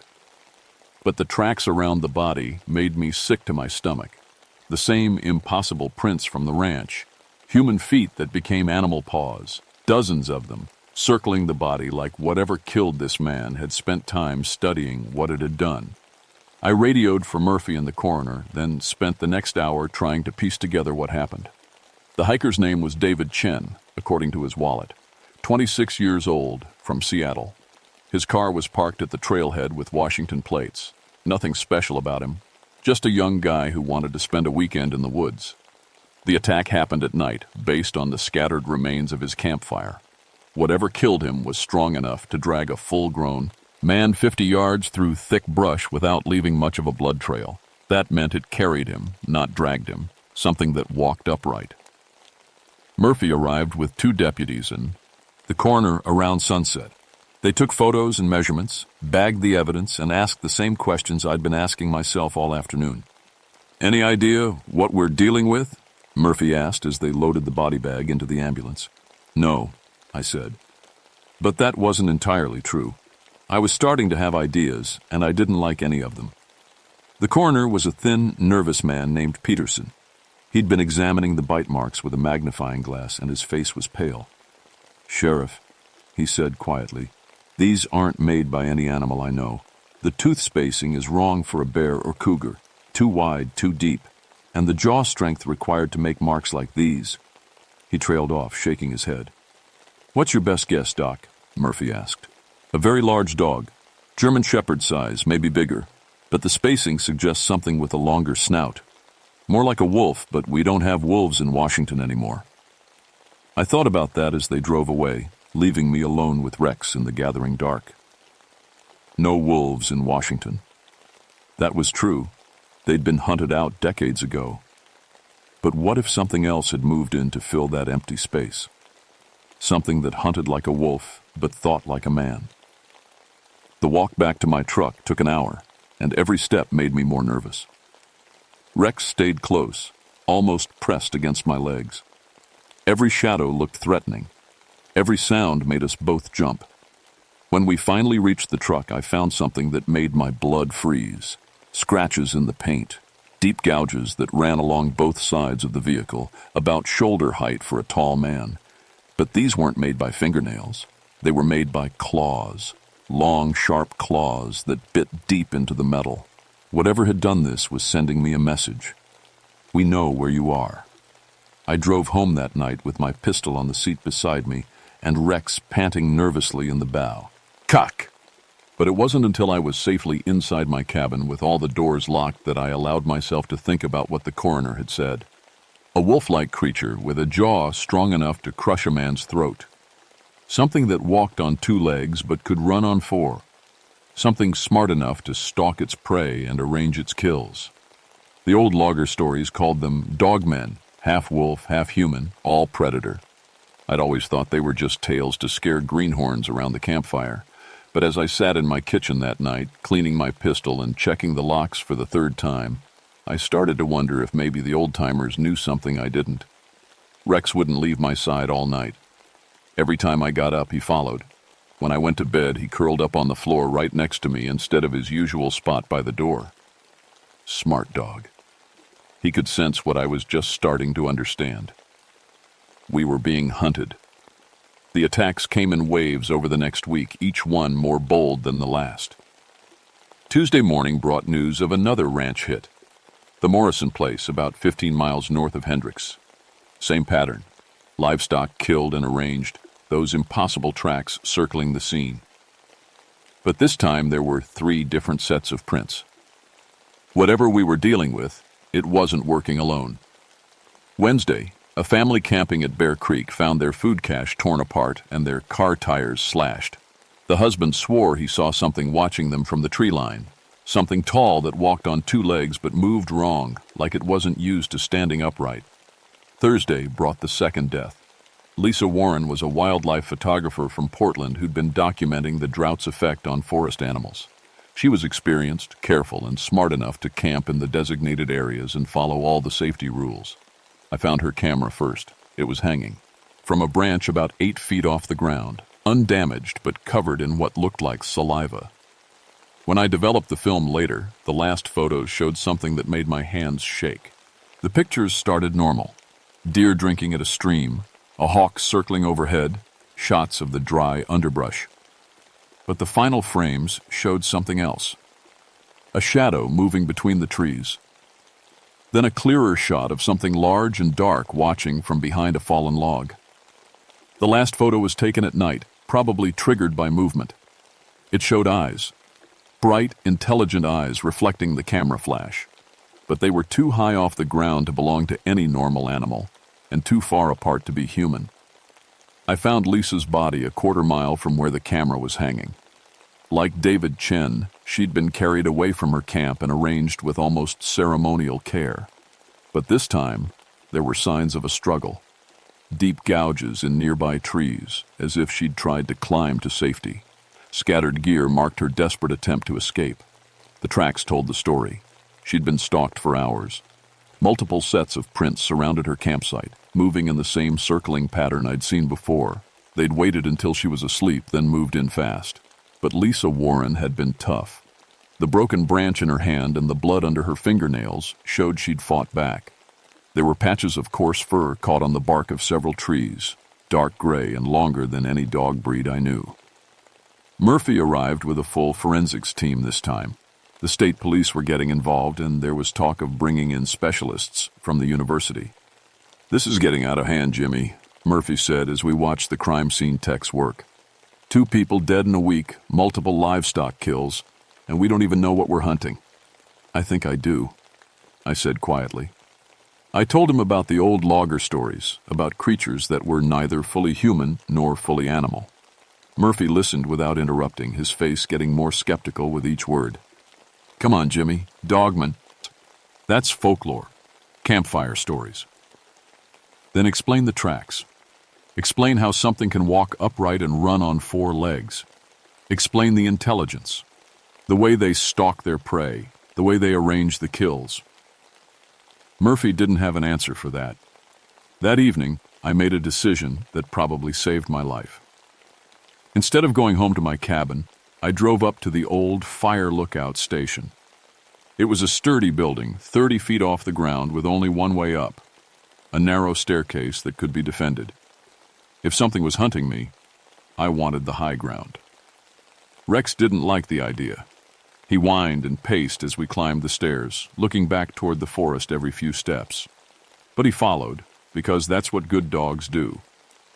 The lookout had been abandoned for 5 years, but the structure was still sound. Thick walls, reinforced windows, and a clear view for miles in every direction. I'd brought enough supplies for 3 days, plus my rifle and extra ammunition. If whatever killed Lisa and David wanted to come for me, let them try. I was settling in for the night when I heard the first howl. It came from the north, long and mournful, but wrong somehow. Too deep for a coyote, too human for a wolf. Rex's ears went flat against his head and he pressed himself against my legs. A second howl answered from the west, then a third from the south. They had me surrounded. I grabbed my binoculars and scanned the tree line, looking for movement. The moon was nearly full, giving me decent visibility across the open meadow around the lookout tower. For a few minutes, I saw nothing. Then a shadow detached itself from the trees. It moved like nothing I'd ever seen, sometimes upright like a man, sometimes dropping to all fours to cover ground quickly. Even at a distance of 200 yards, I could tell it was huge. Bigger than any bear, broader than any man. 2 more shadows emerged from different directions. They were coordinating their approach, showing the kind of pack intelligence that made my mouth go dry. Whatever these things were, they could plan and communicate. I turned on the lookout's emergency radio and tried to call for help, but got nothing but static. They'd probably damaged the antenna somehow. These creatures were smart enough to cut off my escape routes and my communication. As the night wore on, they got bolder. I could see them moving closer, circling the base of the tower. Rex growled constantly now, a low rumble that vibrated through his chest. His eyes never left the windows. Around midnight, I heard something that nearly made me lose my nerve. Footsteps on the stairs. Slow, deliberate steps climbing toward the lookout cabin. But the rhythm was wrong.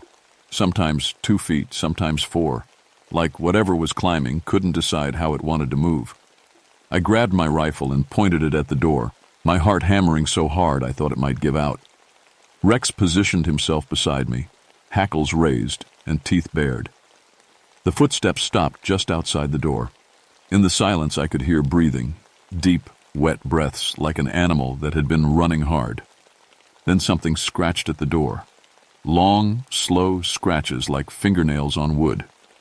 But these weren't fingernails, these were claws, and they were gouging deep furrows in the solid oak door. "Go away," I shouted. "I'm armed." The scratching stopped. For a moment, there was silence. Then I heard something that nearly broke my mind. Laughter. Deep, rumbling laughter that sounded almost human but carried an undertone of animal satisfaction. Whatever was outside the door understood me. It knew I was afraid, and it was enjoying itself. The attack on the door started a few seconds later. The door held for about 10 minutes. These weren't mindless animals throwing themselves against the wood. They were methodical, intelligent. I could hear them working together, one creature holding something steady while another used it as a lever. The sound of splintering wood got louder with each passing second. "There's got to be another way out," I muttered, scanning the small lookout cabin. Rex pressed against my legs, trembling but ready to fight. The windows were too small to climb through, and it was a 30-foot drop to the ground anyway. The radio was still dead.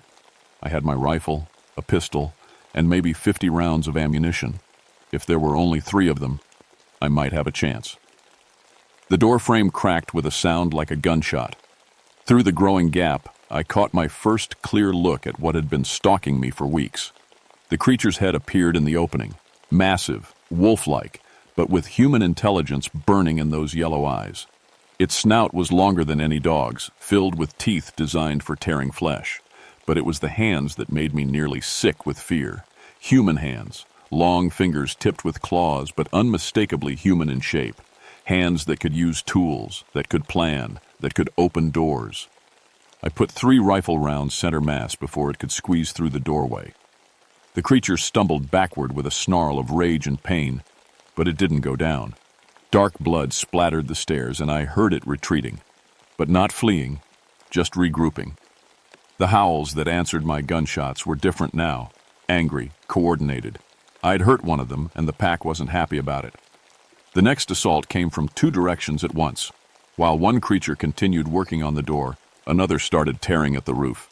I could hear claws ripping through the tar paper and wooden shingles like tissue paper. Rex barked once, sharp and urgent, looking up at the ceiling. A section of roof boards sagged inward, and dust rained down on us. I fired several rounds through the ceiling, hoping to discourage whatever was up there. The sound stopped for a moment, then resumed with increased worry. These things were determined to get inside, and they had the strength and intelligence to succeed. That's when I smelled smoke. At first I thought it was from my gun barrel, but the scent was too strong, too widespread. I looked out the window and saw an orange glow flickering between the trees. They'd set fires. Multiple fires positioned to drive me out of the lookout and into the open. The smoke was getting thicker by the minute. In this drought, the forest would go up like gasoline. They were using fire as a weapon, just like humans would. The door finally gave way with a crash that shook the entire structure. The wounded creature squeezed through the opening, blood matting its dark fur, but fury burning in its eyes.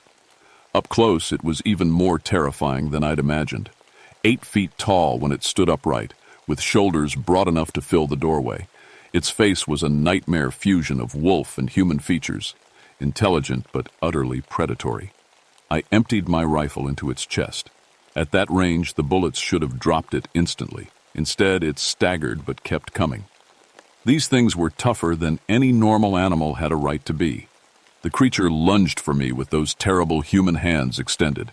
Rex launched himself at its throat, 40 pounds of loyal German shepherd determined to protect his human. The impact knocked the creature sideways, and for a moment, the small cabin erupted into chaos, snarling, growling, the crash of breaking furniture. Rex fought like a demon, but he was outweighed by 200 pounds. The creature's claws raked across his ribs, opening deep wounds that painted the floor with blood. But my brave dog hung on, teeth locked on the thing's throat, buying me precious seconds to reload. I got the pistol out and put 6 rounds into the creature's head from point-blank range. That finally did it. The thing collapsed backward, taking Rex with it in a tangle of fur and limbs. "Rex!" I dropped beside my dog, hands shaking as I checked his wounds. Deep gashes across his chest and flanks, but he was sound, till breathing. Still alive. The smoke was getting thicker. Through the windows, I could see flames climbing the trees around the lookout station. The other creatures had set a ring of fire, trapping me in a burning forest with only one way out, down the stairs and into their waiting claws. A crash from above told me the roof was giving way. The second creature dropped through the hole it had torn, landing in a shower of burning debris. This one was even larger than the first, with scars across its muzzle that spoke of many fights. The pack leader. Rex tried to struggle to his feet, but collapsed with a whimper. He'd given everything to protect me, and now it was my turn. The alpha studied me with those intelligent yellow eyes. It wasn't rushing in like the first one. This creature was smart enough to learn from its packmate's death. It circled slowly, looking for an opening, while flames licked at the walls around us. I had maybe 10 bullets left between the rifle and pistol. The creature was wounded. I could see fresh blood on its left shoulder, but still very much a threat. The smoke was getting thick enough to make my eyes water and my lungs burn. "Come on, then," I whispered, raising the rifle. "Let's finish this." The alpha feinted left, then lunged right with blinding speed. I got off 2 shots before it hit me, driving us both backward through the window in an explosion of glass and splintering wood. We fell 30 feet to the forest floor, the creature's body cushioning my landing, but its claws raking across my back as we hit. I rolled away, gasping for breath, as the alpha climbed slowly to its feet. The fall had hurt it more than me. One back leg wasn't supporting its weight properly, but it wasn't giving up. None of them were giving up. The third creature emerged from the burning forest, moving to flank me while its wounded leader held my attention. I wad, is down to my pistol in maybe 6 rounds. Rex was trapped in the burning lookout above us. The fires were spreading fast and my truck was parked a half-mile away through dense forest. That's when Rex made his choice. I heard him barking from the lookout. Not the warning bark he'd been using all night, but something different, sharper, more urgent. He was trying to tell me something. The third creature looked up at the sound, distracted for just a second. That's when Rex jumped. 40 pounds of injured German Shepherd launched himself through the burning window, landing squarely on the third creature's back. The impact drove both of them to the ground, and I used that moment to put 3 bullets into the alpha's chest. The pack leader went down hard, yellow eyes going dim as its life bled out onto the forest floor. But Rex paid the price for his sacrifice. The third creature's claws had found his throat during their fall. By the time I put it down with my remaining bullets, my faithful partner was already gone. The forest fires were spreading fast now, consuming the dry timber with terrifying speed. I had maybe minutes before the whole area became an inferno. I gathered Rex's body in my arms and started the long run back to my truck, tears streaming down my face from smoke and grief. Behind me, the fire consumed everything, the lookout station, the bodies of the creatures, and any evidence of what had really happened that night. I made it to my truck with seconds to spare, the flames licking at my heels as I drove away from the burning forest. The official report called it a wildfire caused by extreme drought conditions and possible lightning strike. The 2 human deaths were attributed to the fire, their earlier injuries explained as burns and smoke inhalation. The livestock kills were blamed on feral dogs that had probably died in the flames. I didn't argue with any of it. Sheriff Murphy visited me in the hospital while they treated my burns and claw marks. He sat by my bed for a long time without saying anything, just looking at the bandages that had covered most of my back and arms. "Hell of a thing," he finally said. "You're lucky to be alive." "Lucky," I repeated. Lucky wasn't the word I'd have chosen. "The Forest Service is calling you a hero, running into a forest fire to try to save those campers." I almost laughed, but it hurt too much. "Is that what they think happened?" Murphy's eyes met mine. "That's what the report says happened. Sometimes that's enough." But he knew. I could see it in his face. He'd seen the same evidence I had, walked the same crime scenes. He just couldn't say it out loud any more than I could. I retired 2 weeks later. 17 years of service, and I walked away without looking back. Sold my cabin, moved to Seattle, got a job doing security for an office building. Nothing exciting, nothing dangerous, nothing that required me to go into dark places where things might be watching from the shadows. The nightmares lasted for months. I'd wake up hearing Rex barking, or the sound of claws on wood, or that terrible laughter from outside the lookout door. The doctors said it was trauma from the fire, and I let them think that. But I knew the truth. I'd looked into the eyes of something that shouldn't exist, something that thought like a human, but hunted like a wolf. Something that could use tools and coordinate attacks and set fires to trap its prey. 3 months after the fire, I got a call from Murphy. They'd found more livestock kills near the national forest boundary. Same pattern, same impossible tracks. The pack had survivors, or maybe there had been more than 3 all along. "Thought you should know," Murphy said, "in case you ever planned on coming back." "I won't," I told him, and I meant it. A year later, I heard they'd brought in a new ranger to replace me. Young guy named Peterson, fresh out of forestry school and eager to make his mark. I thought about calling him, warning him about what might be waiting in those woods. But what would I say? That monsters were real?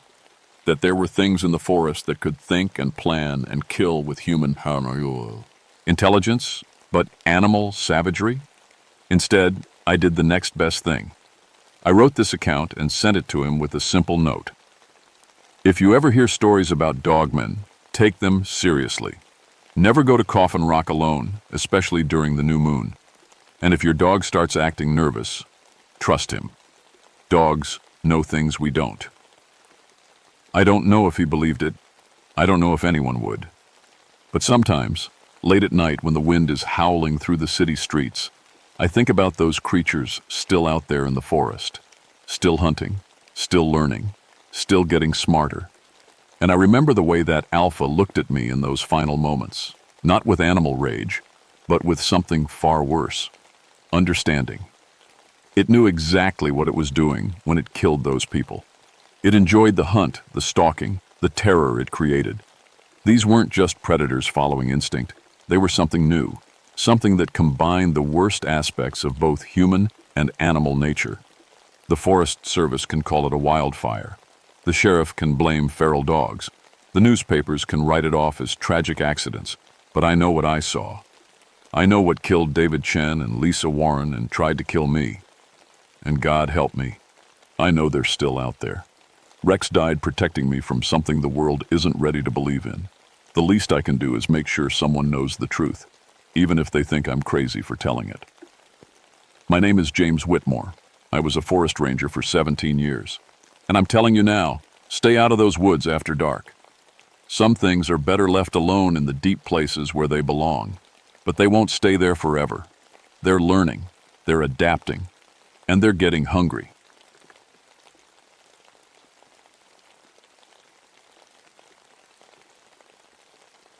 My name is Patricia Montgomery, and I've been a park ranger in the Great Smoky Mountains for 13 years. People call me Ranger Pat. Before this job, I taught third grade for 10 years, so I know kids pretty well. I thought I did anyway. It was a cool September morning in 1976 when everything changed. The mist hung low in the valleys like cotton balls, and the leaves were just starting to turn yellow and red. I was drinking my coffee at the visitor center when the Hendersons walked in, looking worried. "Ranger Pat, we need to talk to you," Mrs. Henderson said, holding her 6-year-old daughter's hand tight. "Something strange happened yesterday." I set down my coffee cup. "What's wrong?" "Well, we were hiking the trail to Cataract Falls, and Jenny here started talking to some other children. At first we thought it was nice, making friends. But when we looked closer, there was nobody there." Jenny tugged on her mom's sleeve. "There were 2 kids, Mama. They wanted me to come play by the water." Mr. Henderson cleared his throat. "The thing is, this happened to another family last week, the Pattersons. Their boy Tommy said the same thing. Kids by the water who disappeared when adults got close." A cold feeling crept up my neck. In 13 years, I'd never heard anything like this. Sure, kids have big imaginations, but 2 different families. "Where exactly did this happen?" I asked. "Down past the falls, where the trail gets narrow. There's a small lake back there in the trees. Real pretty place, but kind of lonely feeling." I knew the spot. Lost Lake, the old-timers called it. Most visitors never found it because it was off the main trail. I'd been there maybe 3 times in all my years working here. "I'll check it out today," I promised them. Probably just some local kids playing where they shouldn't be. But even as I said it, something felt right. Ning. After the family left, I pulled out my trail maps and found the path to Lost Lake. It wound through thick woods for about 2 miles past Cataract Falls. The lake itself was small, maybe 50 yards across, fed by an underground spring that kept the water dark and cold even in summer. I packed my day bag with the usual stuff: first aid kit, radio, water, energy bars. Then I added something I'd never carried before: a small notebook. If I was going to investigate this, I wanted to write everything down. The hike started normal enough. Families were already on the main trail, heading to see the waterfall. Kids laughed and pointed at squirrels. Parents took pictures. Everything felt safe and happy. But as I turned onto the narrow path toward Lost Lake, the sounds faded. The trees grew thicker, blocking out most of the sunlight. My boots made soft crunching sounds on the fallen leaves, but otherwise it was quiet. Too quiet. No birds singing, no squirrels chattering. Even the insects seemed to have gone somewhere else. I checked my watch. It had taken me 45 minutes to reach the lake. The water stretched out before me, dark as coffee, with mist rising from the surface. Pine trees grew right up to the water's edge, their branches hanging low like they were trying to hide something. It was beautiful, I had to admit. But Mrs. Henderson was right about the lonely feeling. This place felt forgotten. I walked around the shoreline looking for signs that kids had been playing here. No footprints in the soft mud, no candy wrappers or toys left behind. Nothing. Then I saw them. 3 objects sitting on a flat rock near the water's edge, arranged in a neat little row. A wooden doll with a faded dress, a small metal toy car that looked really old, and a baseball card still in good shape. My hands shook as I picked them up. The doll was hand-carved, the kind you might see in a museum. The toy car had 1923 stamped on the bottom. The baseball card was from 1954. Kids didn't play with toys like these anymore, and they sure didn't arrange them so carefully and just leave them behind. I wrote everything down in my notebook, drew a little map of where I found the objects. Then I sat on the rock and tried to think. What kind of kids had toys from the 1800s, the 1920s, and the 1950s? The answer that came to me made no sense at all. But as I sat there in that quiet, lonely place with the mist swirling over the dark water, I couldn't shake the feeling that someone was watching me. Someone small.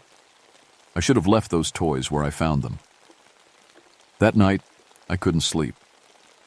Every time I closed my eyes, I saw that dark lake and felt those invisible eyes watching me.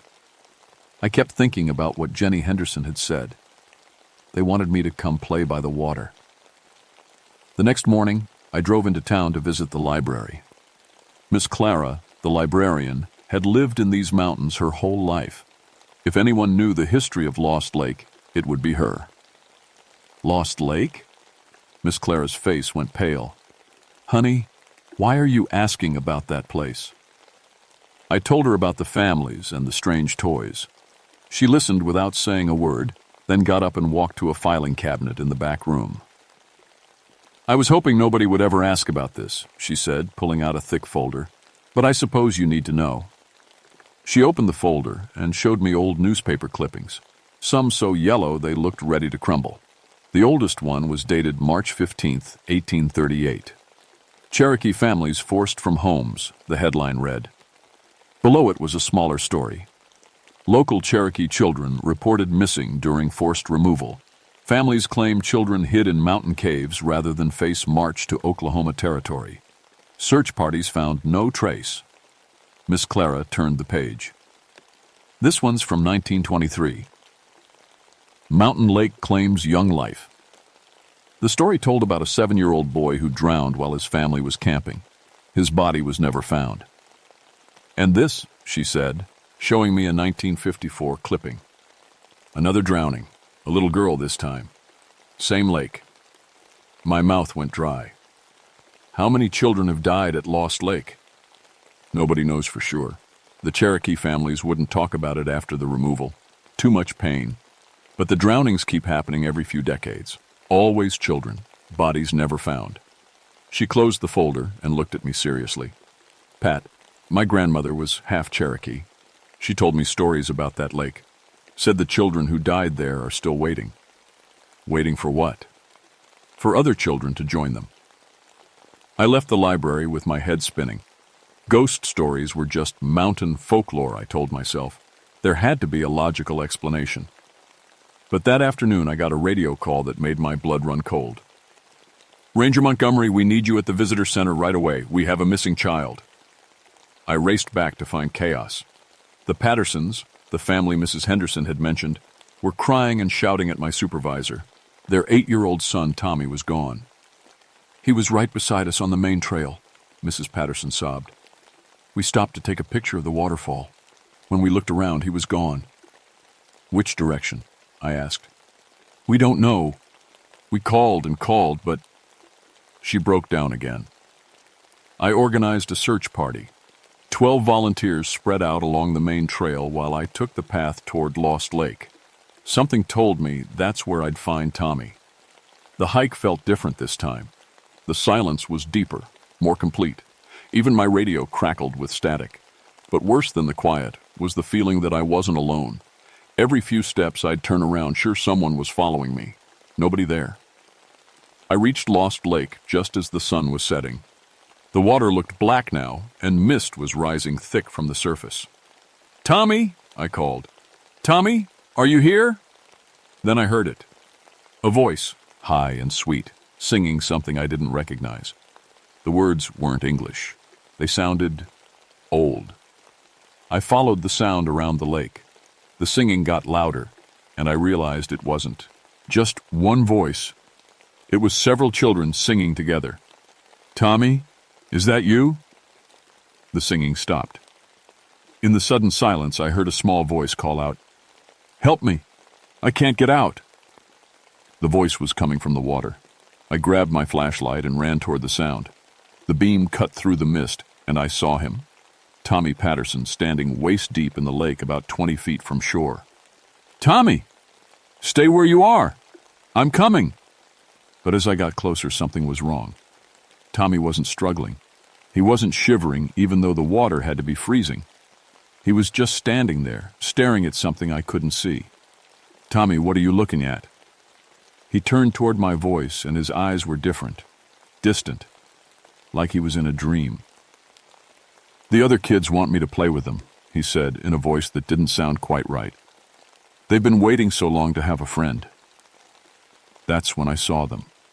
3 small shapes in the mist, standing in the water behind Tommy. They were pale and wet, with dark, hollow eyes. One was a little girl in an old-fashioned dress. One was a boy in clothes from the 1920s. One wore a Cherokee traditional shirt.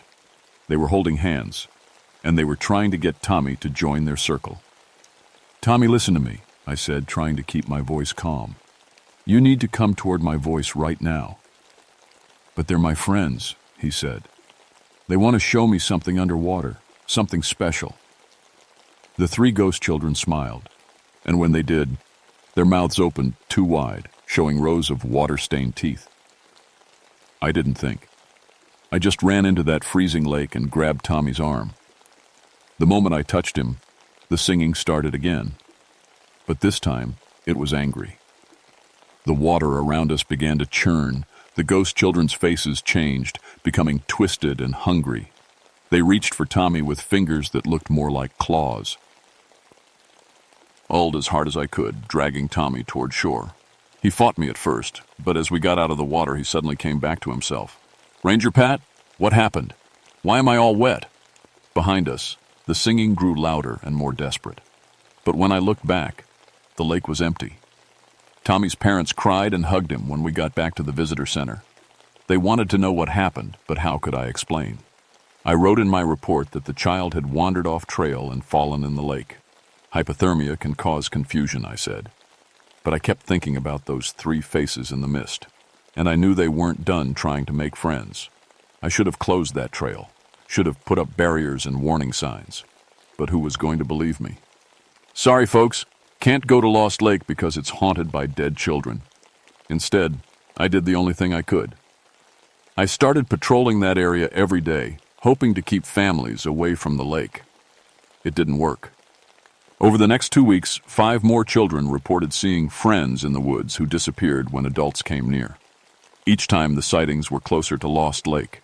Each time the children seemed more confused afterward, like they couldn't quite remember what had happened. Then came the morning that changed everything. My nephew David was visiting from Nashville. He was 9 years old, curious about everything, and excited to spend a week with his cool aunt, who was a park ranger. His parents had dropped him off the night before, and I'd promised to show him the best hiking trails. "Can we see some bears, Aunt Pat?" he asked over breakfast. "Maybe," I said, "but we have to be careful and quiet." I planned a safe route that would take us away from Lost Lake. We'd hike to the regular waterfall, have lunch by the stream, and be back by afternoon. Nothing dangerous about it, but I should have.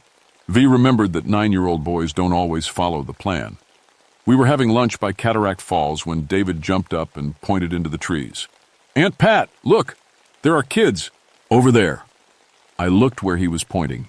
Through the trees, maybe 50 yards away, I could see 3 small figures standing in a patch of sunlight. They were too far away to make out clearly, but something about the way they stood, perfectly still, watching us, made my skin crawl. "David, Stay close to me. But they're waving. Look, they want us to come play.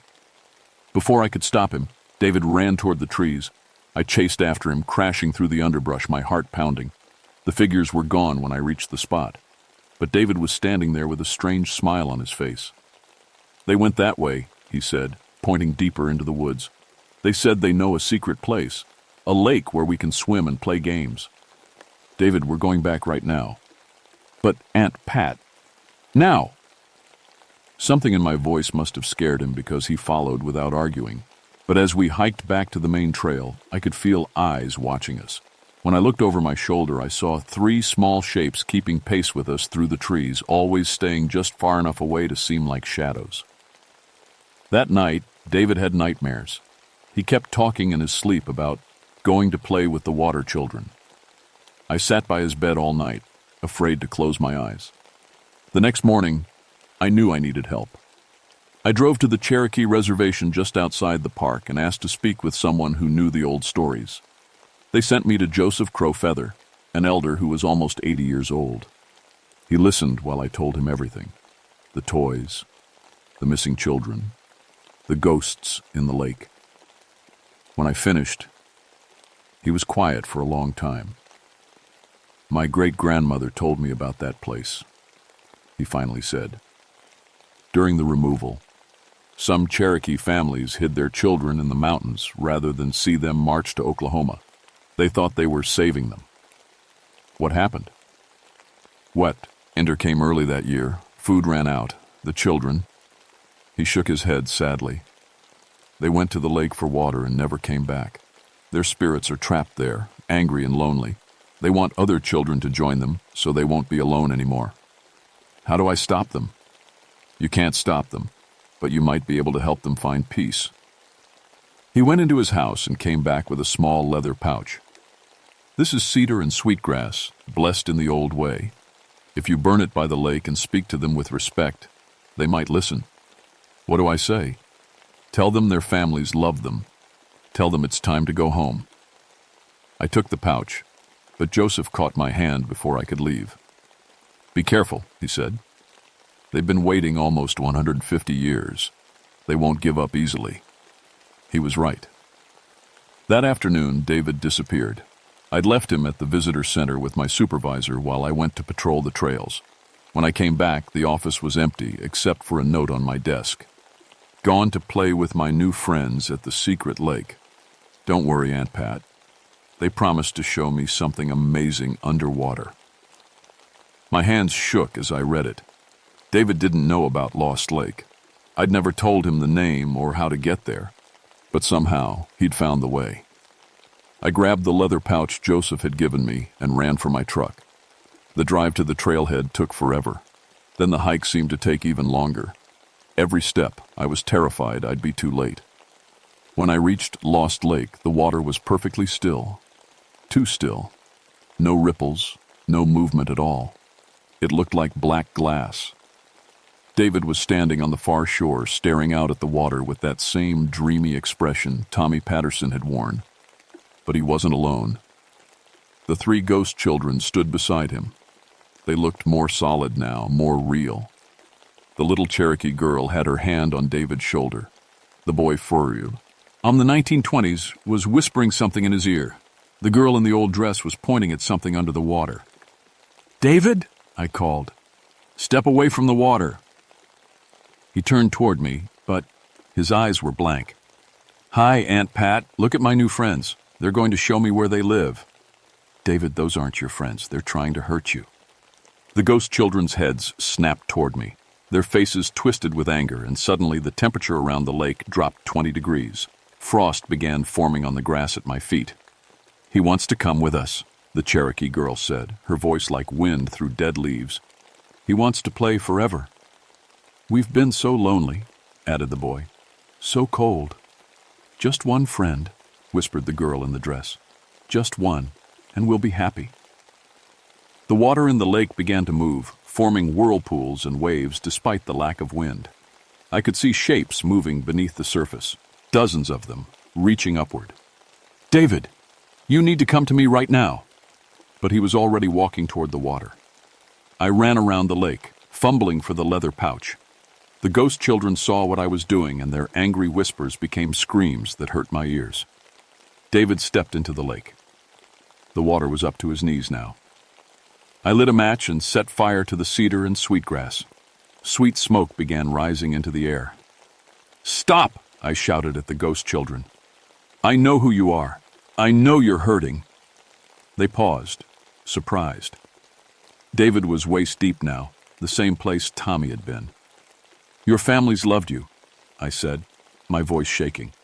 "They were trying to protect you. They never wanted you to be alone and angry." The Cherokee girl's face softened slightly. "They left us." "They didn't want to. They were forced to leave. But they loved you so much that they've been grieving for you all these years." The boy from the 1920s looked confused. "But we're so cold, so lonely." "I know," I said, "but taking other children won't fix that. It will only create more sadness." David was chest deep now. In a few more steps he'd be underwater. "Please," I begged, "let him go. Let all of this end." The girl in the old dress was crying now, tears that looked like lake water running down her pale cheeks. "We just wanted friends," she whispered. "I know. But this isn't the way." The sacred smoke from the burning herbs swirled around the lake. For a moment, everything was still. Then David blinked and looked around in confusion. "Aunt Pat, why am I in the water? It's really cold." The ghost children looked at him sadly, then at each other. The Cherokee girl nodded to the others. "Goodbye," she said to David. "Be happy." They began to fade, becoming transparent. But before they disappeared completely, they smiled. Not the twisted, hungry smiles from before, but the gentle smiles of children who had finally found peace. David walked out of the lake on his own, shivering but safe. Behind us, the water began to glow with a soft, warm light that rose up like mist and drifted toward the sky. When the light faded, Lost Lake was just a lake again. I could hear birds singing for the first time in weeks, but I was wrong about the peace. The next morning, I woke up to David screaming. He was sitting up in bed, his eyes wide with terror, pointing at the window. "They're back, Aunt Pat! They're back, and they're angry!" I looked where he was pointing. 3 small shapes stood at the edge of the trees behind my cabin. Even from a distance, I could see their eyes glowing with cold light. My blood turned to ice. The ceremony hadn't worked. The ghost children were still trapped, and now they were furious. David kept screaming, "They're saying mean things. They're saying I belong with them." I grabbed my phone and called Joseph Crowfeather.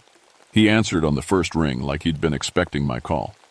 "They came back," I said without introduction. "I was afraid of that," he said quietly. "The blessing only works if they want to find peace. But these children have been angry for too long. The hunger for companionship has become something darker. What do I do? There's another way, but it's dangerous. You have to go back to the lake at night during the full moon. Tonight.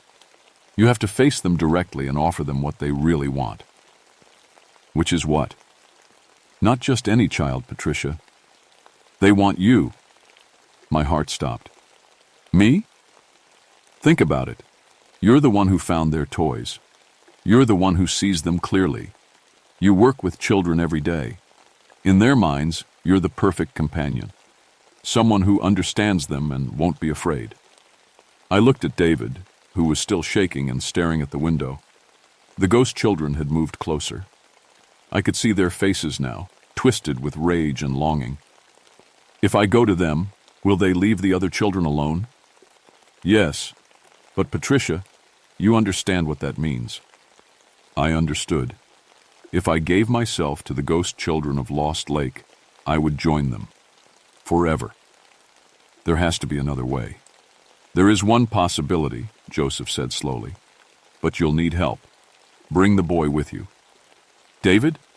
No, I won't risk him. Listen to me.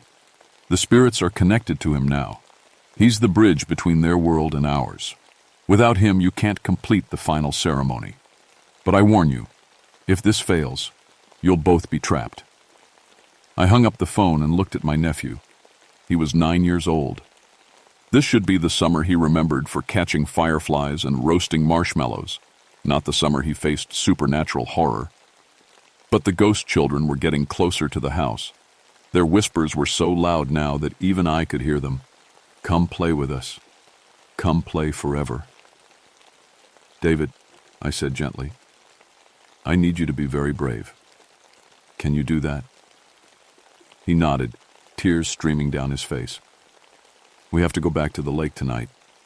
But this time, we're going to end this for good." I spent the day preparing. More cedar and sweetgrass from Joseph, a flashlight with extra batteries, a thermos of hot coffee to keep us warm, and something else Joseph had given me, a small silver mirror that had belonged to his great-grandmother. "The spirits can't see their own reflection," he'd explained. "It reminds them of what they've lost. It might be enough to break their hold on this world." As the sun set, David and I hiked back to Lost Lake one final time. The full moon was rising, casting everything in silver light.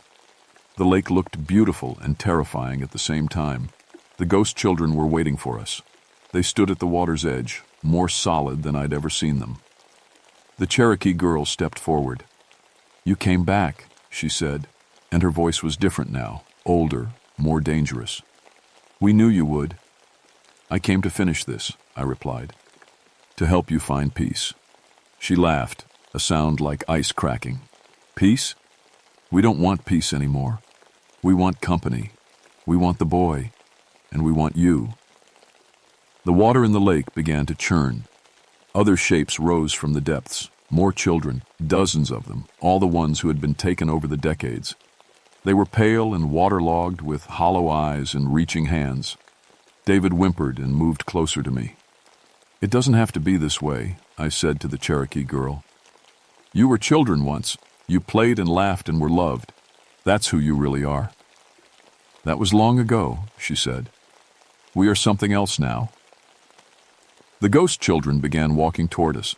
The temperature dropped so fast that our breath came out in clouds. I pulled out the silver mirror and held it up. "Look at yourselves," I said. "Remember who you used to be." The Cherokee girl glanced at the mirror and recoiled. For just a moment, I saw her as she had been in life. A scared little girl, lost and alone in the wilderness. "No," she whispered. "I don't want to remember." But the other ghost children had seen themselves too. The boy from the 1920s touched at his face in wonder. The girl in the old dress began to cry. "We were children," the boy whispered. "We were just children." "You still are," I said gently. "Scared, lonely children who need to go home." The Cherokee girl's anger was fading, replaced by something deeper. Loss. Grief. The terrible sadness of a child who had been separated from everyone she loved. "Our families," she said. "Where are our families?" "They're waiting for you," I said. "They've been waiting for almost 150 years. They never stopped loving you." David suddenly stepped forward. I tried to stop him, but he shook his head. "It's okay, Aunt Pat. I understand now." He walked to the Cherokee girl and took her hand. She looked down at him in surprise. "My great-great-grandmother was Cherokee too," he said quietly. "She told my mom stories about the removal. She said the children who died were the bravest of all because they never gave up hope that their families would find them." The ghost girl's eyes filled with tears. "She said they became stars," David continued, "so their families could always see them and know they were safe." Around the lake, the other ghost children began to change. The anger and hunger faded from their faces, replaced by wonder and hope. I lit the cedar and sweetgrass again. Sweet smoke rose into the moonlit sky. "It's time to go home," I said. "Your families are waiting." One by one, the ghost children began to glow with warm, golden light. They looked at David and me with gratitude instead of hunger. "Thank you," the Cherokee girl whispered. "Thank you for helping us remember." The light grew brighter, lifting the children up like dandelion seeds on the wind. They rose higher and higher, becoming points of light against the dark sky. When the last light faded, Lost Lake was quiet. peaceful. For the first time in almost 150 years, the water was clear. I could see the bottom. The next morning, I called my supervisor and recommended that Lost Lake be closed to public access indefinitely. Environmental concerns, I told him. The ecosystem is too fragile for our regular visitors. It wasn't entirely a lie. The ecosystem had been badly damaged, just not in the way he thought. David and I hiked back to the lake one final time before his parents came to pick him up. In the clear water, we could see dozens of small skeletons resting on the bottom, finally at peace. I said a prayer for each one. "Will you tell anyone what really happened?" David asked as we walked back. Would anyone believe me? He thought about that for a moment. Probably not. What about you? What will you tell your friends? That my Aunt Pat is the bravest person I know, he said, and that some mysteries are too important to joke about. I hugged him tight. In the past week, my 9-year-old nephew had shown more courage than most adults I knew. The Park Service approved my recommendation to close the area around Lost Lake. I told them it was to protect a rare species of salamander. The trail was blocked off and warning signs were posted. But I still patrol that area regularly, just to make sure. Joseph Crow Feather visited me a month later. He brought sage and tobacco, and we performed a proper blessing ceremony for the children who had finally found peace. He also told me something that made my skin crawl. There are other places, he said quietly. Other lakes, other forests, where children went missing during the removal. The spirits you helped were just one group of many. How many others? Nobody knows. Hundreds, maybe thousands. Most have found peace on their own over the years. But some, he shook his head, some are still waiting. I think about that sometimes, late at night when I'm writing up my patrol reports. Somewhere in these mountains, other lost children might still be searching for companionship, for someone to ease their loneliness. But I also think about the 3 ghost children from Lost Lake and how they looked when the light finally took them home. The peace in their eyes, the joy of remembering what it meant to be loved. David writes me letters from Nashville. He's doing well in school, playing baseball, making friends. Normal kid stuff. But sometimes his letters mention dreams about stars that look like children, watching over families and keeping them safe. I never told him what Joseph said about there being other places. Some knowledge is too heavy for a child to carry. But I keep Joseph's phone number in my wallet, just in case. And I keep the silver mirror in my patrol pack, because you never know when you might need to help someone remember who they really are. Last week, a family reported their daughter talking to invisible children near Burnt Mountain Trail. I checked it out, found nothing unusual, but I left some cedar and sweetgrass by the trail marker, just in case. Ghost stories were just mountain folklore until I heard them singing. Now I know better. Now I know that some spirits aren't looking for revenge or trying to scare people. They're just children who got lost a long time ago and need someone to help them find their way home. And sometimes, if you're very careful and very brave, you can be that someone. The mountains keep their secrets well, but they also keep their promises. The children of Lost Lake found their peace, and the lake runs clear now, reflecting stars instead of sorrow. But late at night, when the mist rises from the water and the wind whispers through the trees, I sometimes think I can still hear them singing. Not the angry, desperate songs from before, but gentle lullabies full of gratitude and love. Songs that say, "Thank you for helping us remember. Thank you for showing us the way home."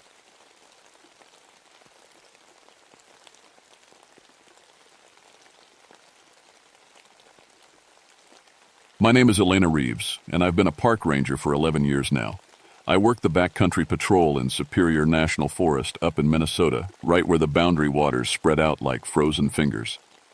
It's February 1983, and I'm telling you this story because someone needs to know what really happened out there. People think being a ranger is all about helping lost hikers and fighting forest fires. But up here, in the deep wilderness where the lakes freeze solid and the trees stretch for hundreds of miles, you see things that don't make it into any report. Things that would get you laughed out of the service if you wrote them down. I'm part Ojibwe on my mother's side. My grandmother used to tell me stories about the wendigo when I was little, this creature that lived in the deepest woods, always hungry, always hunting. She said it used to be human, but hunger and cold turned it into something else, something that could never be full, no matter how much it ate. I never believed those stories. Figured they were just old tales to keep kids from wandering off into the forest. My ranger training taught me that wilderness deaths came from exposure, dehydration, getting lost. Real things. Things you could prevent with proper gear and common sense. The call came in on February 14th, Valentine's Day. 3 experienced winter campers had gone missing during the worst blizzard we'd seen in decades. The temperature had dropped to 20 below, and the wind was howling like a banshee through the pines. The dispatcher's voice crackled through the radio static. Last contact was 2 days ago from their emergency beacon. Signal went dead around midnight. I was gearing up when she added something that made me pause. Elena, there's something else. The last transmission mentioned screaming in the trees, said it didn't sound human. I clipped my snowshoes to my pack and hecked my emergency supplies twice. Matches, compass, knife, emergency food, sleeping bag rated to 40 below. Everything a person needed to survive in the wilderness. But as I started my truck and headed toward the trailhead, something my grandmother once told me kept running through my head. The wendigo doesn't just hunt when it's hungry, Elena. It hunts when the snow falls deep and the nights grow long. It hunts when people are far from home and the cold makes them weak. The missing campers were the Hendersons, a family from Duluth who came up here every winter. Dad, Mom, and their 20-year-old son. They knew these woods almost as well as I did. If something had gone wrong out there, it wasn't because they made a rookie mistake. I parked at the frozen boat launch and strapped on my snowshoes. The snow was coming down steady, and my breath made little clouds in the bitter air. The forest was dead quiet except for the whisper of wind through the pines. As I started down the trail, I couldn't shake the feeling that something was watching me from deep in the trees. Every now and then, I'd catch movement in my side vision, but when I'd turn to look, there was nothing but shadows and snow. 20 minutes in, I found their first campsite. They'd set up properly. Tent stakes driven deep, fire ring cleared of snow, food hung high in the trees like they were supposed to. But the tent was empty, and the fire had been out for days. What bothered me was the way their gear was scattered. Sleeping bags were torn apart, not cut or damaged by weather, but ripped like something with claws had been at them. And the smell. There was something wrong about the smell. Sweet and rotten, like meat that had been left out too long. I called out, "Henderson family, this is Ranger Reeves. Can you hear me?" My voice echoed through the trees and died. No answer. But somewhere in the distance, I heard something that made my blood run cold. It sounded like someone calling back. The voice was faint, carried on the wind, but I could swear it was saying my name. Elena, Elena. I stood perfectly still, listening. Every ranger learns to tell the difference between human voices and the tricks wind can play in the forest. This wasn't wind. "Hello," I called back. "Where are you? I'm here to help." The voice came again, closer this time. "Elena, help us." But something was wrong with it. The words were stretched out like whoever was speaking had forgotten how to make the sounds properly. And there was an echo to it, like the voice was coming from inside a cave. I followed the sound, my snowshoes crunching through the fresh powder. The tracks I was following weren't normal either. They looked human at first glance, 2 feet, walking upright. But they were too big, way too big. And the toes were long and spread out like fingers grabbing at the ground. 30 yards from the first campsite, I found something that stopped me cold. It was Tom Henderson's winter coat, hanging from a pine branch about 8 feet off the ground. The coat was shredded, covered in dark stains that looked black against the blue fabric. Below it, the snow was packed down and stained red. I reached up and pulled the coat down. It was frozen stiff, and when I turned it over, I saw claw marks raked across the back. 4 parallel tears that went right through the heavy fabric and the insulation underneath. "Jesus," I whispered. That's when I heard the voice again. But this time it was different. This time, It sounded exactly like Tom Henderson. "Elena, thank God you're here. We're trapped. Follow my voice." I knew Tom's voice. He'd checked in with me a dozen times over the years, always polite, always prepared. But this wasn't quite right. It was Tom's voice, but the rhythm was off, like someone was playing a recording at the wrong speed. I drew my knife and held it ready. "Tom, where are you exactly? I need you to be specific." The voice came from deeper in the woods. "We're in a cave, about a quarter-mile north of the lake. Sarah's hurt bad. Please hurry." Sarah was Tom's wife. But how did whatever was using Tom's voice know I would recognize that name? I started moving north, but I kept my knife out and my eyes moving. The tracks were getting fresher, and there were more of them. Some looked human. Others looked like they belonged to something that walked on two legs but wasn't human at all. The forest was too quiet. In winter, you should still hear birds, the scurry of small animals, the crack of branches settling under snow weight. But there was nothing. Even the wind had died down. I came to a clearing where the snow was trampled flat. In the center was what was left of a fire, just a ring of blackened stones and cold ashes. Around the fire, the snow was stained with dark patches that I didn't want to think about too hard. But it was what I found next to the fire that made me understand I was dealing with something way beyond my training. Bones. Human bones. But they were cracked open, like something had been sucking out the marrow. They were arranged in a circle around the dead fire, positioned with a care that spoke of intelligence. This wasn't random animal predation, and they were fresh. The bones still had bits of frozen meat clinging to them.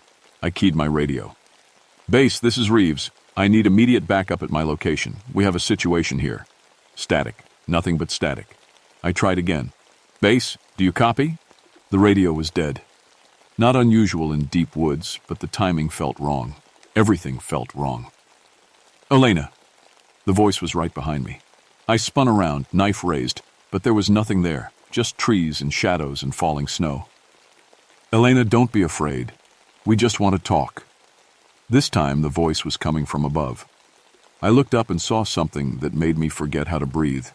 There was a shy ape in the branches about 15 feet up. At first glance, it looked like a person hanging upside down, but people don't hang upside down from tree branches without rope, and people don't have arms that long. The thing dropped from the tree and landed in the snow without making a sound. It was tall, taller than any human had a right to be. Maybe 8 feet, maybe more. Its skin was gray-white, like old meat, and stretched tight over bones that stuck out at sharp angles. But it was the face that broke something inside my mind. It was almost human, but the mouth was too wide and filled with teeth that belonged on a wolf. The eyes were black holes in the skull, and when it looked at me, I could feel the hunger radiating off it like heat from a fire. "Hello, Elena," it said in Tom Henderson's voice. "We've been waiting for you." I ran. Every piece of ranger training said to assess the situation, make rational decisions, follow protocol. But when you're face to face with something that shouldn't exist, something that's wearing a human voice like a mask, training goes out the window. I crashed through the underbrush, my snowshoes catching on branches and hidden roots. Behind me, I could hear it following. Not the heavy footfalls you'd expect from something so big, but a whisper-soft sound, like it was barely touching the ground. "Elena, wait. Don't run from us. We just want to be friends." Now it was using Sarah Henderson's voice, sweet and concerned. But there was something underneath it, a wet, hungry sound that made my skin crawl. I made it about 50 yards before I realized I was going in circles. The trees all looked the same, and the falling snow had covered my tracks. I stopped, breathing hard, my breath making white clouds in the freezing air. That's when I heard the other voices. Mom, where are you?"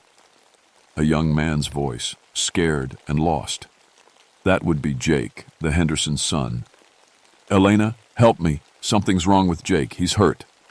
Sarah's voice again, but distorted, like it was coming through water. "Sarah, I can't find you. The thing is still here." Tom's voice, terrified. They were all around me now, calling from different directions. 3 voices, 3 members of the Henderson family all begging for help, but I'd seen the bones by the fire. I knew what had happened to the real Hendersons. I found a large pine tree and put my back against it. At least nothing could come at me from behind. I held my knife in one hand and fumbled for my emergency flare with the other. "I know what you are," I called out. "You're not fooling anyone." The voices stopped. For a long moment, the forest was completely silent. Then I heard something that made my blood freeze. Laughter. It started low and quiet, but it built, echoing off the trees until it seemed to come from everywhere at once. It was the sound of madness and hunger, and something that had been alone in the dark for far too long. When the laughter stopped, a new voice spoke. This one was different, older, rougher, like gravel in a cement mixer. "Smart girl. Your grandmother told better stories than I thought." I felt my hands start to shake. You knew my grandmother?"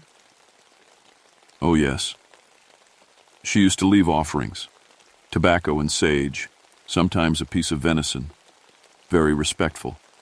She understood what lived in these woods."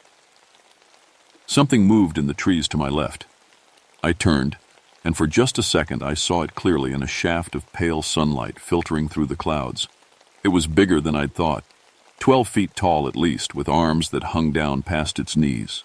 Its skin was stretched tight over its ribs, and I could see its heart beating underneath, black blood pulsing through visible veins.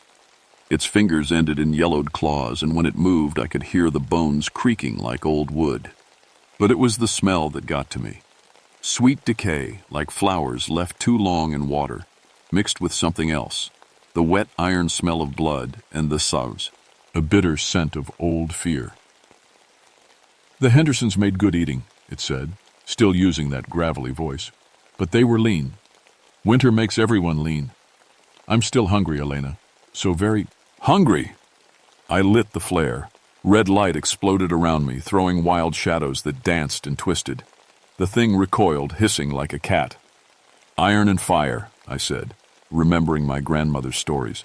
"You don't like iron and fire." It laughed again, but there was pain in it now. "Iron hurts, yes. Fire burns. But you can't hold that flare forever, little ranger, and I can wait. I'm very good at waiting." I started moving, keeping the flare between me and the creature. I needed to get back to my truck, get to a radio, call for help. But every direction looked the same, and the thing was hurting me. I could feel it. Every time I'd try to go one way, I'd catch a glimpse of movement, hear a branch snap, smell that awful sweet rot stench. It was playing with me, like a cat with a mouse. The flare was burning down. Maybe 2 minutes left. That's when I heard the dogs. My sled dogs, Rex, Luna, and Bear, had followed me into the woods. They came crashing through the underbrush, barking and snarling. Bear, my lead dog, was a 120-pound Malamute who'd never backed down from a fight in his life. The Wendigo turned toward the sound, and for the first time, I saw something like concern in its black eyes. "Good boys," I whispered. "Get him." The dogs hit the creature like a furry avalanche. Bear went for the throat while Rex and Luna attacked from the sides. For a moment, I thought they might actually bring it down. But the Wendigo was faster than anything had a right to be. It moved like liquid shadow, and suddenly Bear was flying through the air, blood streaming from 4 parallel gashes across his chest. He hit a tree trunk with a sound that made me sick and didn't get up.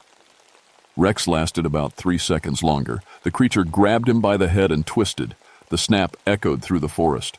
Luna, my smallest dog, ran. The Wendigo looked at me across the bodies of my dogs, its mouth now bloody, its black eyes reflecting the dying light of my flare. "Now," it said in my grandmother's voice, "we can talk." I should have run when Luna did, should have dropped the dying flare and crashed through the forest, putting as much distance between myself and that thing as possible. But looking down at Bear and Rex, both of them dead because they'd tried to protect me, something inside me snapped. "You bastard," I whispered. Then I screamed it, You bastard! I charged the wendigo with my knife raised, not caring that it was twice my size and had just killed two powerful dogs with its bare hands. All I cared about was the rage burning in my chest, hotter than the flare, hotter than any fire. The creature swatted me aside like I was a child, but not before I managed to rake my knife across its arm. Where the iron blade touched its flesh, the skin sizzled and smoked.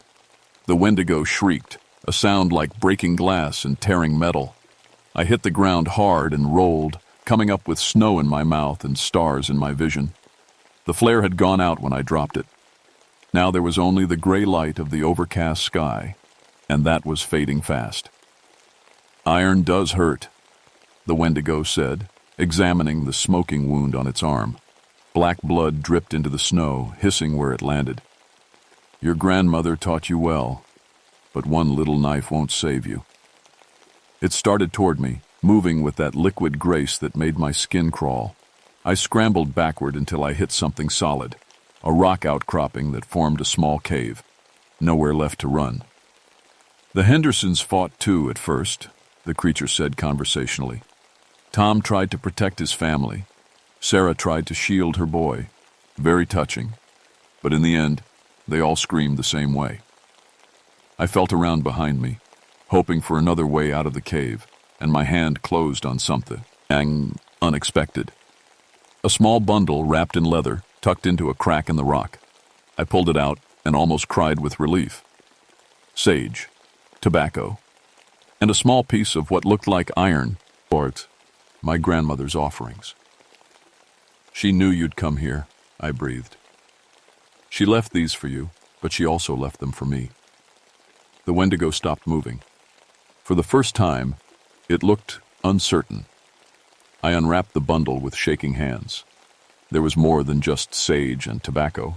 There was also a piece of birch bark with writing on it. Ojibwe writing, in my grandmother's careful hand. I couldn't read all of it, but I recognized some of the words. Words about binding and banishment.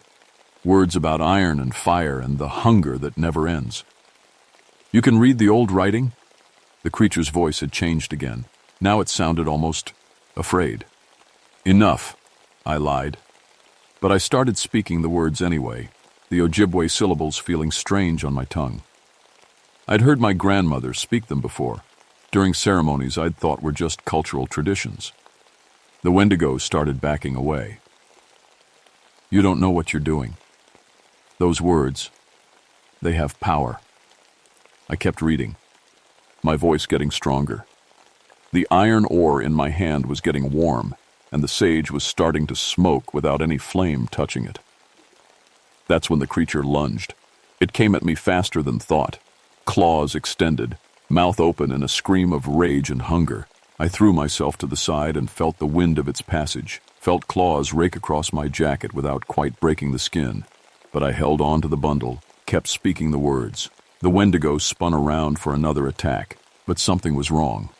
It was moving slower now, and its form seemed less solid somehow, like it was made of smoke instead of flesh and bone. No, it said in Tom Henderson's voice. Please, no. I'm so hungry, always so hungry. For just a moment, I saw something else in its black eyes. Not just hunger and madness, but pain. Terrible, endless pain. What were you? I asked, still holding the iron ore and smoking sage. Before? I was... It struggled with the words like it was trying to remember. I was lost. Winter of 1847, my family. We ran out of food. I was so hungry and the snow was so deep and It didn't finish. It didn't have to. You ate them, I said quietly. Your own family. The creature that had once been human nodded slowly. And then I couldn't stop. The hunger, it never goes away. Every winter, when the snow falls deep and people come into my woods, I have to. I kept speaking the words on the birch bark, but now they felt different. Not like a weapon, but like a prayer. A prayer for something that had been suffering for more than a century. The wendigo was becoming translucent now, its form wavering like heat shimmer. The cold, it whispered. For so long, nothing but cold and hunger. I just want to be warm again. I reached into my pack and pulled out my emergency matches. With shaking hands, I lit the sage bundle. Sweet smoke rose up between us. Then rest, I said. Go to the fire that never dies out. Go to the place where no one is ever hungry. The wendigo looked at the burning sage, and for the first time, its expression was almost peaceful. Yes, it said in its own voice, not stolen from any victim, but the voice of whoever it had been long ago. Yes, please. The creature stepped into the sage smoke and simply dissolved. One moment it was there, tall and terrible and hungry, and the next there was nothing but smoke and winter wind. I sat there in the cave entrance for a long time, holding the iron ore and watching the sage burn. When it was gone, I carefully rewrapped the birch bark and put the bundle back where my grandmother had hidden it, just in case. They found me 3 hours later, half frozen and delirious, about a mile from where my truck was parked. Search and rescue said I was lucky to be alive. The temperature had Dr. up to 30 below, and hypothermia should have killed me hours earlier. Luna led them to me. She'd made it back to my truck and barked until a passing snowplow driver noticed her and called it in. Smart girl. I gave her extra treats for weeks after. The official report listed the Henderson family's deaths as exposure and animal predation. The investigators found remains that matched the family's DNA, along with evidence of scavenging by wolves and other wildlife. Everything neat and tidy, with a rational explanation for every detail. They never found the bodies of my dogs. When I went back to look for them a week later, there was nothing but clean snow and pine trees. No blood, no bones, nothing to show that Rex and Bear had ever been there. I never told anyone what really happened. Who would believe it? A century-old wendigo killed by Ojibwe prayers and burning sage? They'd have me transferred to a desk job or, more likely, suggest I get some counseling for post-traumatic stress. But I made some changes. Every winter, when the snow gets deep and the temperatures drop below zero, I leave offerings at that cave, sage and tobacco, like my grandmother taught me. And I spread the word among the other rangers, the ones with indigenous heritage who might understand. Stay out of the deep woods during the hungry months. Don't go alone. And if you hear voices calling your name in the darkness, don't answer. Most of them think I'm just being cautious, passing on old superstitions. But a few listen. A few understand that some dangers can't be handled with standard equipment and procedure. 3 years have passed since that night. The Forest Service offered to transfer me to a warmer climate, somewhere down south where winter doesn't last 6 months and the wilderness isn't quite so wild. I turned them down. Someone needs to watch these woods. Someone needs to remember what lives in the spaces between the trees, in the dark places where hungry things wait for unwary travelers. My grandmother was right about the stories. They weren't meant to scare children from the forest. They were meant to teach respect for things older and more powerful than we like to admit exist.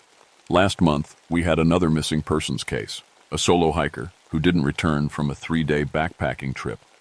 When I found him, he was sitting by his campfire, staring into the flames with wide, terrified eyes. It spoke to me, he whispered when I approached. Something in the trees. It knew my brother's voice, my brother who died last year. It wanted me to follow. I helped him pack his gear and escorted him back to his car. Before he left, I gave him a small bundle of sage and told him to burn it if he ever heard impossible voices in the wilderness again. He looked at me like I was crazy, but he took the sage. That night, I drove back to the cave and left fresh offerings, just in case the hungry thing wasn't completely gone, just in case there are others. Because my grandmother taught me one more thing about the wendigo, something I hope I never have to use. They can be created, not just born. Starvation and desperation and the choice to consume human flesh, those are the ingredients. And in a world where people push deeper into the wilderness every year, where climate change makes the weather more unpredictable and dangerous, those ingredients are easier to find than ever. I still patrol the backcountry. I still help lost hikers and fight forest fires and file my reports in triplicate. But I also listen for voices that shouldn't exist and watch for tracks that belong to nothing in any field guide.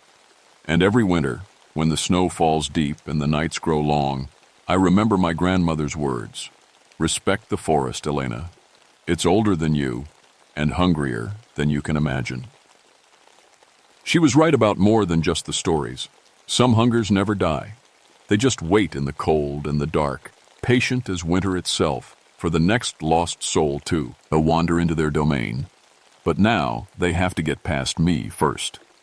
Word count, approximately 4,200 words.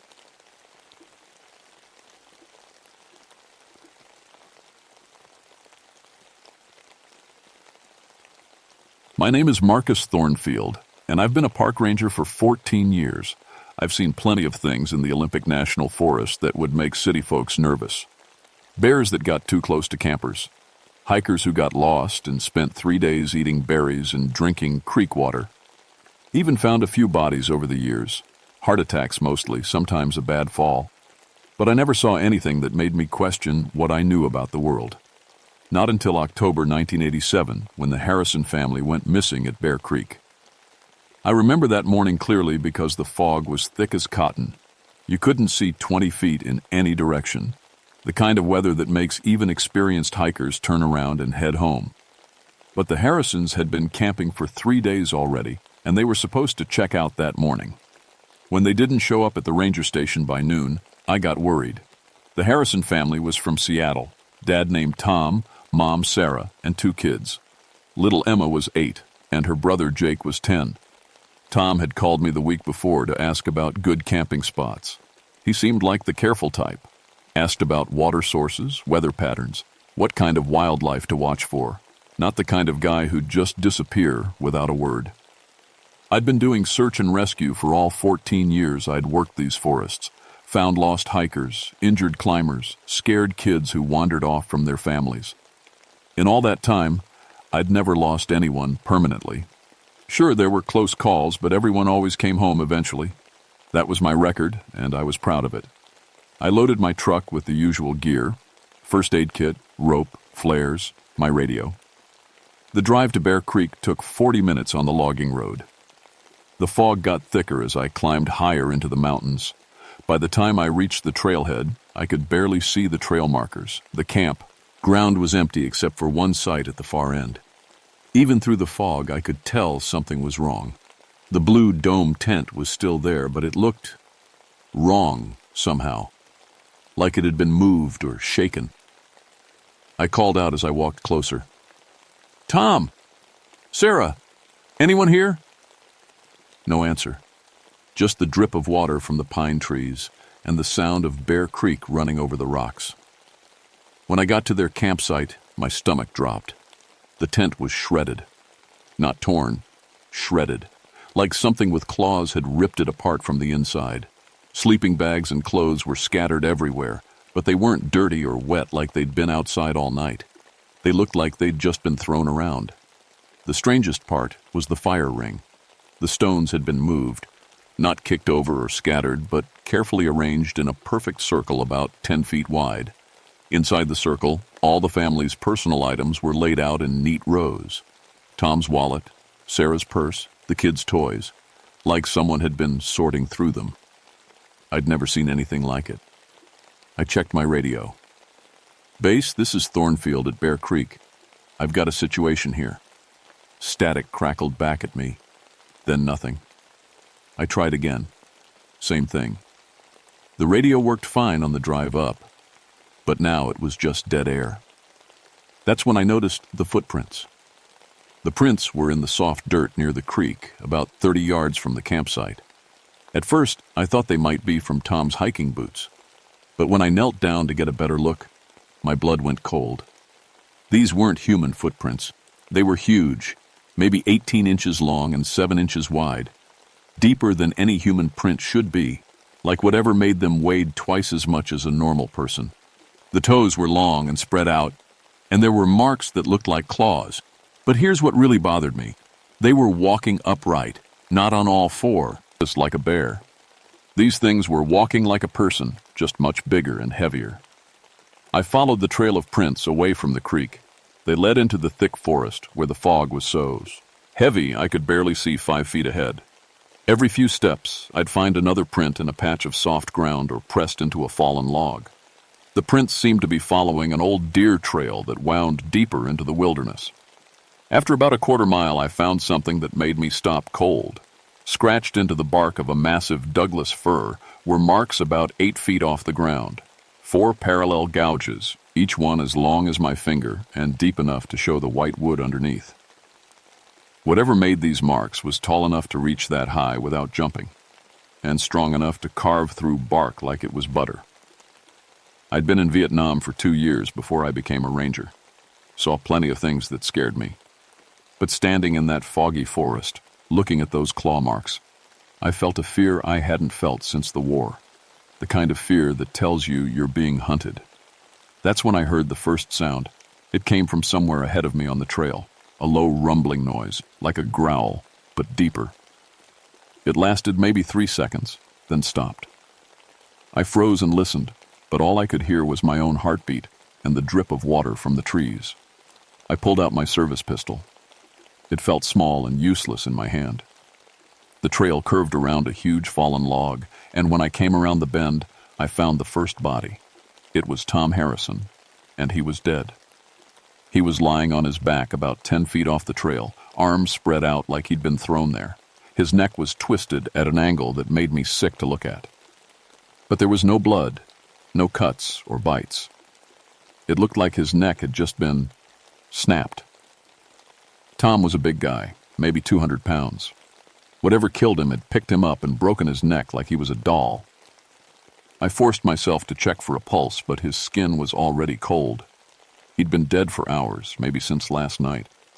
I tried the radio again. Still nothing but static. That's when I noticed Tom's rifle was missing. He'd had a hunting rifle with him. I'd seen it when they checked in 3 days ago, but it was nowhere around his body. Either someone took it or he'd lost it somewhere else. I was starting to back away from the body when I heard voices. "Help us! Please, someone help us!" It was a woman's voice, thin and scared, coming from deeper in the forest. Sarah Harrison. "Sarah!" I called back. "Where are you?" "Here! We're here! Please hurry!" I looked down at Tom's body, then into the fog where the voice was coming from. Every instinct told me not to leave him, not to go deeper into those woods. But Sarah and the kids were still alive, and they needed help. I marked the spot with my ranger hat and followed the voice into the fog. The trail got fainter as I went deeper, until I was just pushing through thick brush and fallen logs. The fog was so heavy now that I could barely see my own feet, but I kept hearing Sarah calling for help, always just ahead of me. "Keep calling," I shouted. "I'm coming to you. Hurry," her voice came back. "It's coming back." After maybe 10 minutes of crashing through the underbrush, I came to a small clearing. In the center was Sarah Harrison, sitting on the ground with her arms around her daughter Emma. The little girl was staring straight ahead with wide, empty eyes. But something was wrong with the scene. Sarah looked strange. Her clothes were clean, no tears or dirt stains. Her hair wasn't messed up. After spending the night in the forest, she should have looked rougher. "Sarah," I said, walking toward them.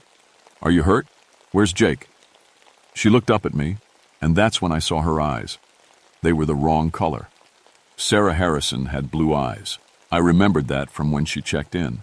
But the woman sitting in the clearing had dark brown eyes, almost black. "Thank you for coming," she said in Sarah's voice.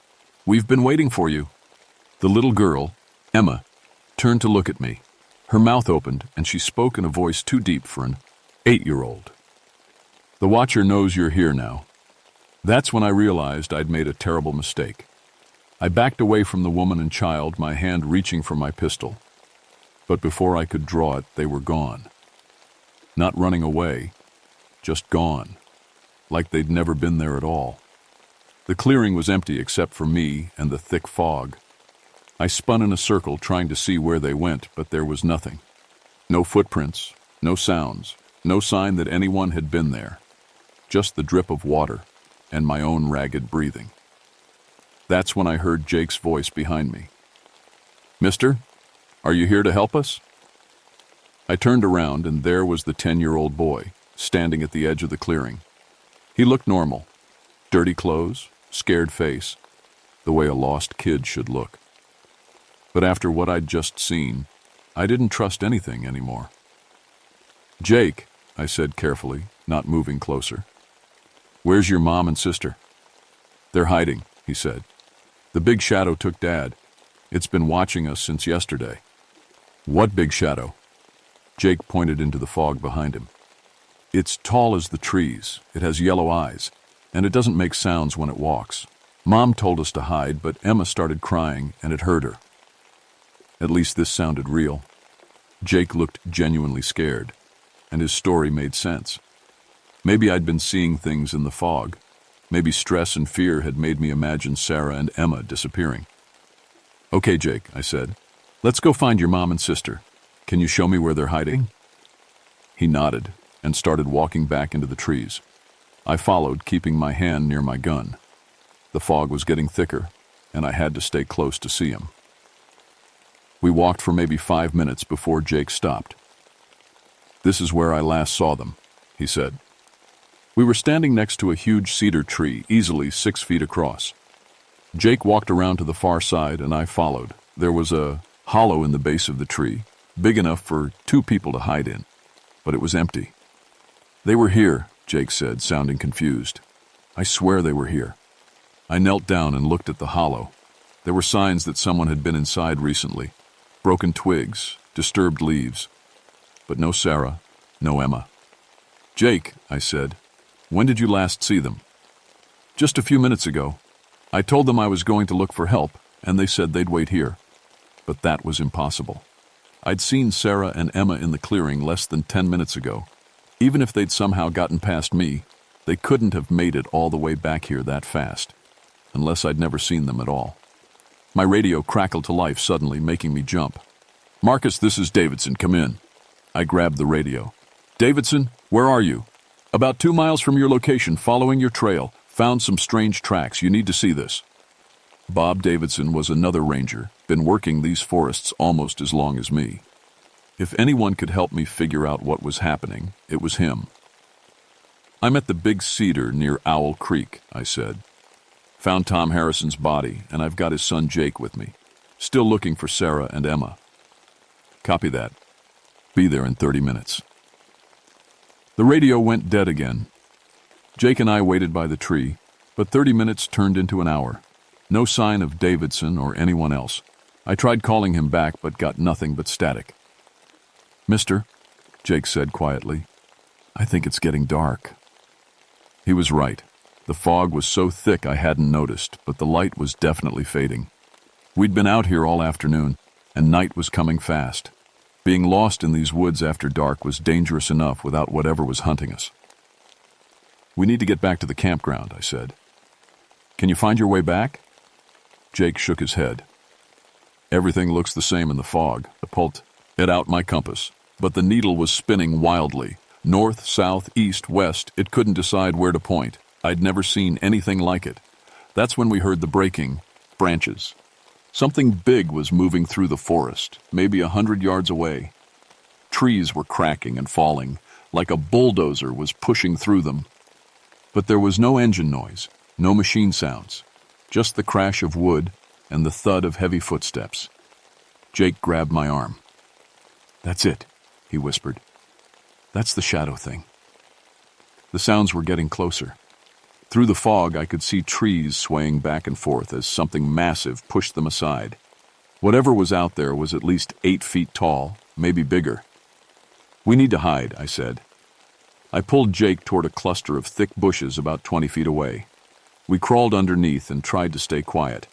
The footsteps got closer and closer until they were right next to us. Then they stopped.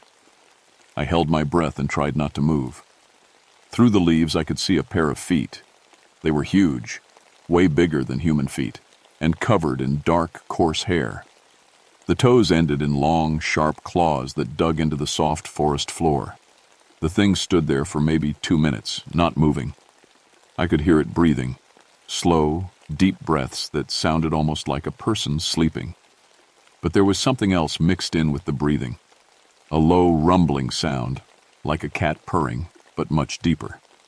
Finally, it moved on. The footsteps faded into the distance, and the forest went quiet again. Jake and I crawled out of the bushes. He was shaking, and I probably was too. "We need to get out of here," I said. "Now." But when I looked around, I realized we had a bigger problem. The fog had gotten so thick that I couldn't see more than a few feet in any direction.